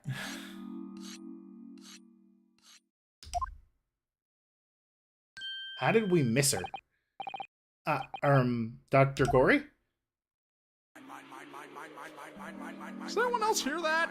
Yeah, and it's getting closer. And it sounds an awful lot like mine. What time would it be if you did? I mean, I'll be starting around my usual time, between 10:30 and 11 o'clock. I always work from home. I work from home every day. It's just that during the main portions of the week, there is more often a chance of me being bothered about work stuff rather than getting a lot of free time to myself. So I don't stream while I'm working. But on Saturdays, they're usually pretty easy, and I don't get bothered as much. So, again, tentative, we'll see. You have a little Maria keychain? Aww. What? That noise before. I was sharpening my tools. But now they don't have any sound! I'd be dead meat if I didn't keep a perfectly keen edge on them. Allow me to break them by bashing them against each other. Right. When following the collagen fibers of the dermis, and expertly sharpened scalpel cuts like cheese. Would you like a demonstration? Oh, yes, please. I'd love to see. All right, on the table, Iris. Then, I think you'll do nicely. Huh? No, I wouldn't do nicely at all. I mean, maybe some other time. What was that tut? Well, we came here to ask questions, so... She's just gonna do that the whole time, huh? Time of death! We have actually met before. I'm a lawyer, if you remember. You're not dead yet. What? So Mama said I wasn't to cut you open. She's so strict about things like that. Well, good. Dr. Scythe has some scruples, at least. Oh dear.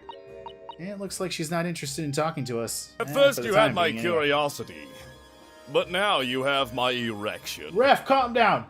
Calm down, boy. Sit.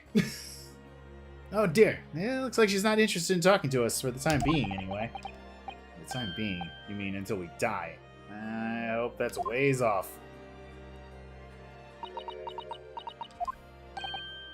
Sorry, but I wasn't planning on dying anytime soon. Surely that's something less drastic way of making her listen. Alright, what do I gotta give her?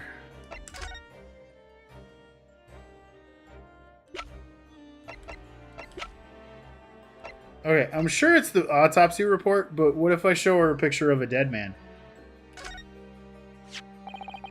About this photograph, Dr. Gory. Who's that? Sorry? It's Inspector Gregson, of course, the victim of the case. I see. I don't remember the faces. Internal organs, muscle tissue, bullet trauma. Those are things I remember. Well, please try to also remember that I don't want to know anything about all of that. Okay? Alright. Well, at least I got some interesting dialogue out of her. How is depelting the squirrel? What? How do we bonk chat? Unfortunately, I don't have a way of bonking chat. Dr. Gory, we actually came here to ask you about this. It was very good. Good? Sorry? His skid didn't snag on my blade once. A very little mess. His joints dislocated easily. His muscle tissue was a pleasure to work with. Can we skip those details? But there's one thing about the report that caught my attention. You don't seem to have recorded a time of death. There's her face. That's not my fault. Oh, that made me jump. I'm going balls deep! Raph! Calm down! Then please, tell us what happened.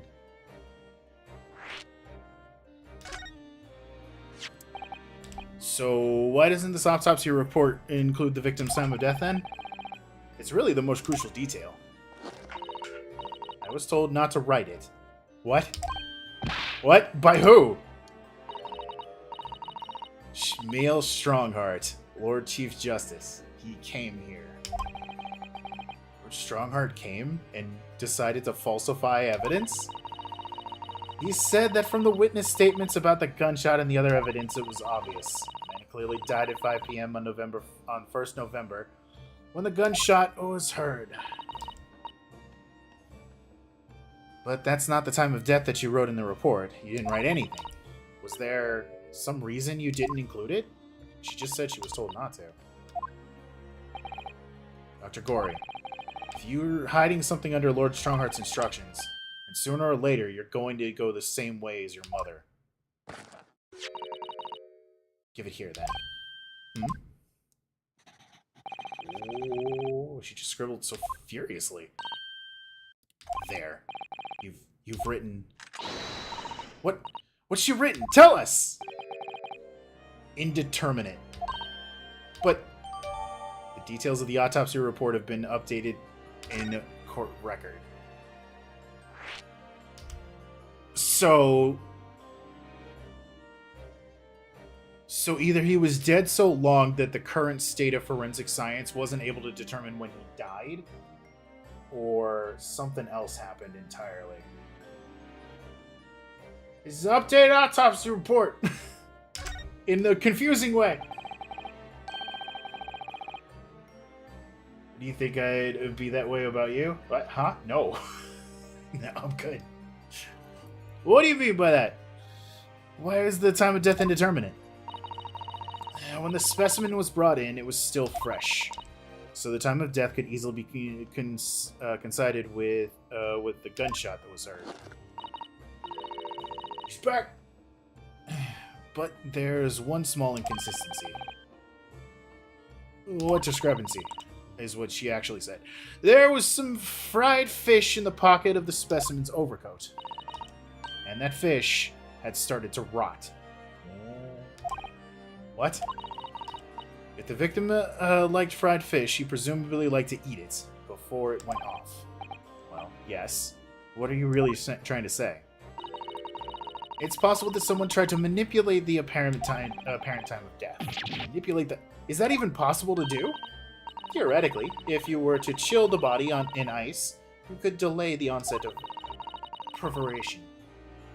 If the overcoat wasn't on the body at the time, then only the fish would have started to rot. Today's science, it's not yet possible to determine if the body was chilled or not. Today's science is advanced enough to let you freeze a corpse, it seems. I mean, you just put yourself on ice. But surely, to chill a corpse like that would require an enormous electrical refrigerator. I don't imagine many households in London are equipped with such a device. No, definitely not. But maybe in a factory, or some other special places. Call you little brother. Hey, little. I'm from West Virginia. But I'm not like that. Fair. I don't really recall seeing any factories or such like on Friendsdale Street, though. I wonder, if the inspector's body had been chilled somehow, what might the actual time of death have been? I couldn't say for sure. But at the most, it might have been a day earlier. No. In other words, it would corroborate your previous deduction, Mr. Naruhodo. That Inspector Gregson was killed the day before his body was discovered, at a different location. Did you inform Lord Strongheart of that possibility? He simply said that there was no electrical refrigerators of that size in the vicinity. What's Strongheart up to? Oh yes, one other thing. It's something the governor of Barclay Prison told us. He said that your mother, Dr. Scythe, was responsible for confirming the death of the professor after his execution. Professor. She doesn't like that name. Apparently you always enjoyed listening to your mother's stories about her work, so we were wondering if you might know something about what happened 10 years ago. It's that's not all Mama did. Sorry? My mama carried out the autopsy of Clint von Zeeks as well. Her eyes are shining at the thought of cutting up a body of a noble. What? Really? The brother of Lord von Zeeks, the professor's final victim. The idea of carrying out an autopsy on a member of the aristocracy was completely unthinkable back then. But the detective in charge of the investigation insisted, and it was miraculously authorized. That detective being Inspector Gregson, of course. Quite an accomplishment, for one man. That autopsy provided a vital clue needed to arrest the killer. And Mama was there for that historic event. What does that mean? You know, that amazing autopsy happened right here in this very room. The professor and Clint von Zeeks. They both spent their final moments before their burial on that dissection table there. So this lab, Mama's lab, was instrumental in some of the country's most important events. She's really proud of her mother. I wonder if you'd tell us more about exactly what happened back then, Dr. Gory. The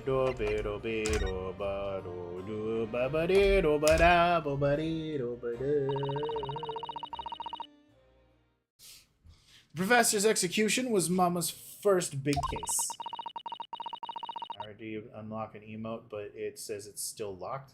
I don't know. Hey, Amber. How you doing, kiddo?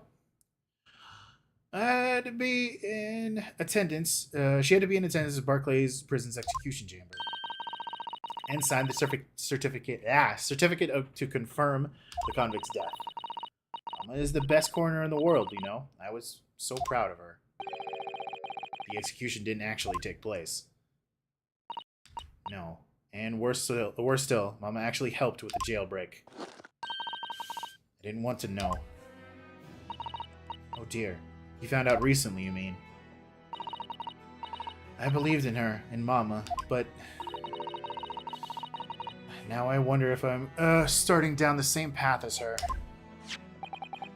You mean, because you omitted the time of death on the autopsy report?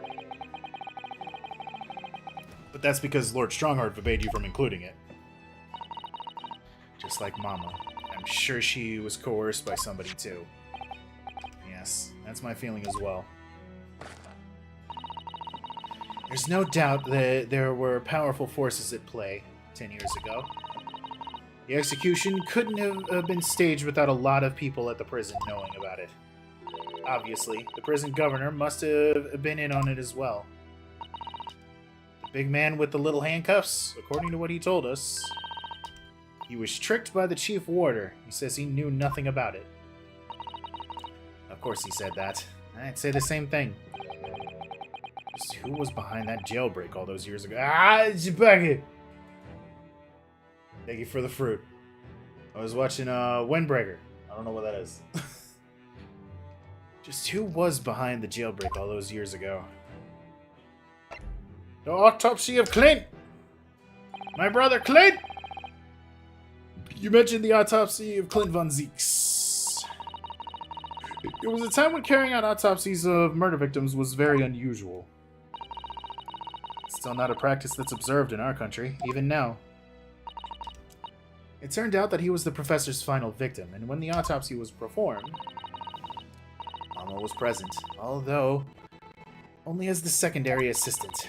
The person leading the procedure was called Dr. John H. Wilson.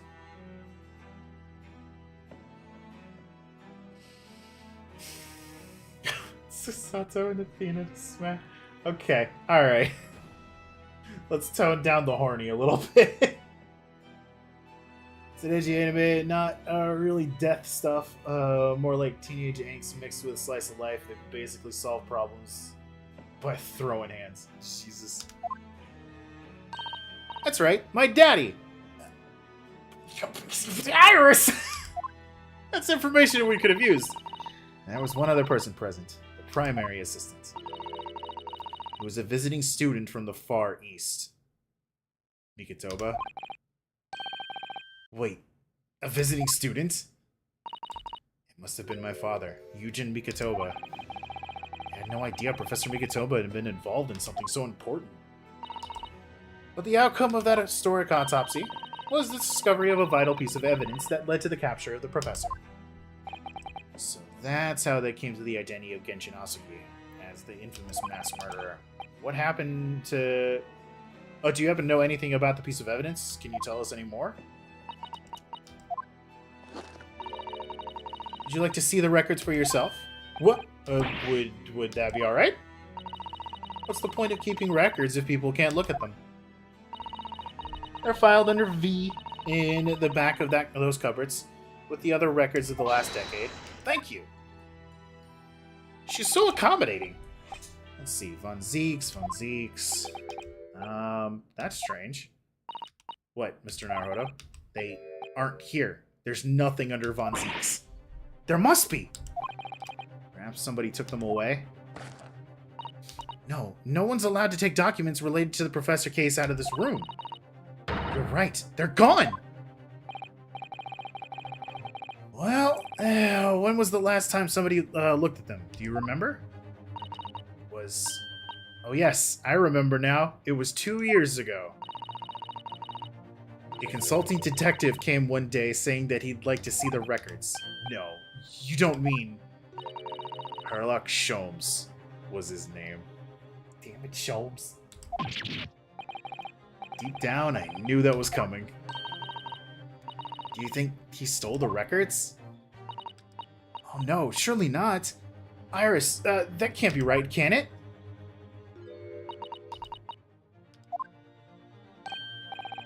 Iris? Wow. Look, if it was 2 years ago, I'd be this way about to sign up. I can't say shit now. Yeah? Bruno? I hope you don't mind, but... What is it, Iris? I just remembered something very important that I have to do. I'm going to have to leave you now. This isn't suspicious at all. Oh, it's very sudden, Iris. Well, we'll come to visit with you then.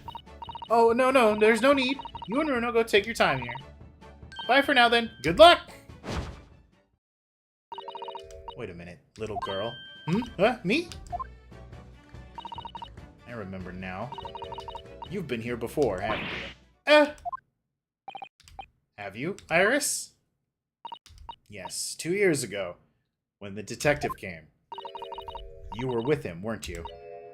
You were a living specimen then, too. That's the way it usually works, yes?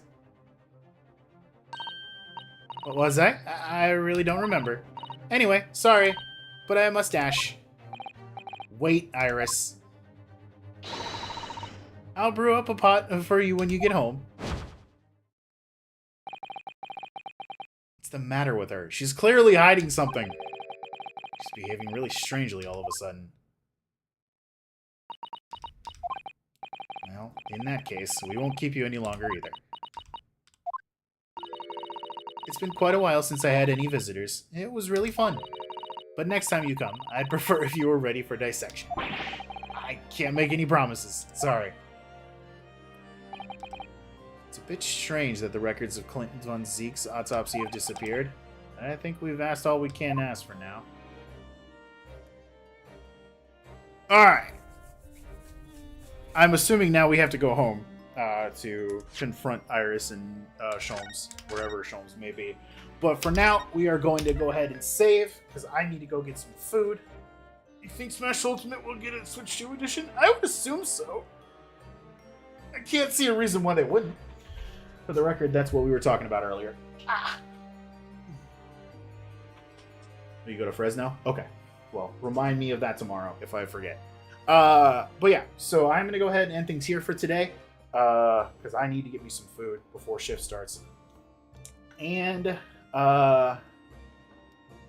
yeah, so tomorrow we'll be doing more. I'll start around 10:30, 11 o'clock. Just depends on when I wake up and how much time I need to rest.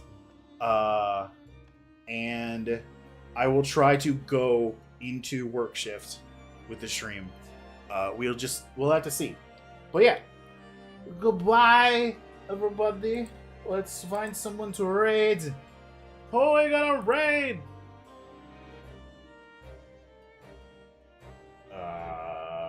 Twitch, you doing okay? Twitch is not doing okay. Yeah, let's drop you guys on phone to Tria. She's doing one last stream for the week, and then she's gonna take a little bit of time off. Well, yeah, I appreciate everybody coming out. I hope you guys have yourselves a good day. I will see you tomorrow. Goodbye. Get off of my ship.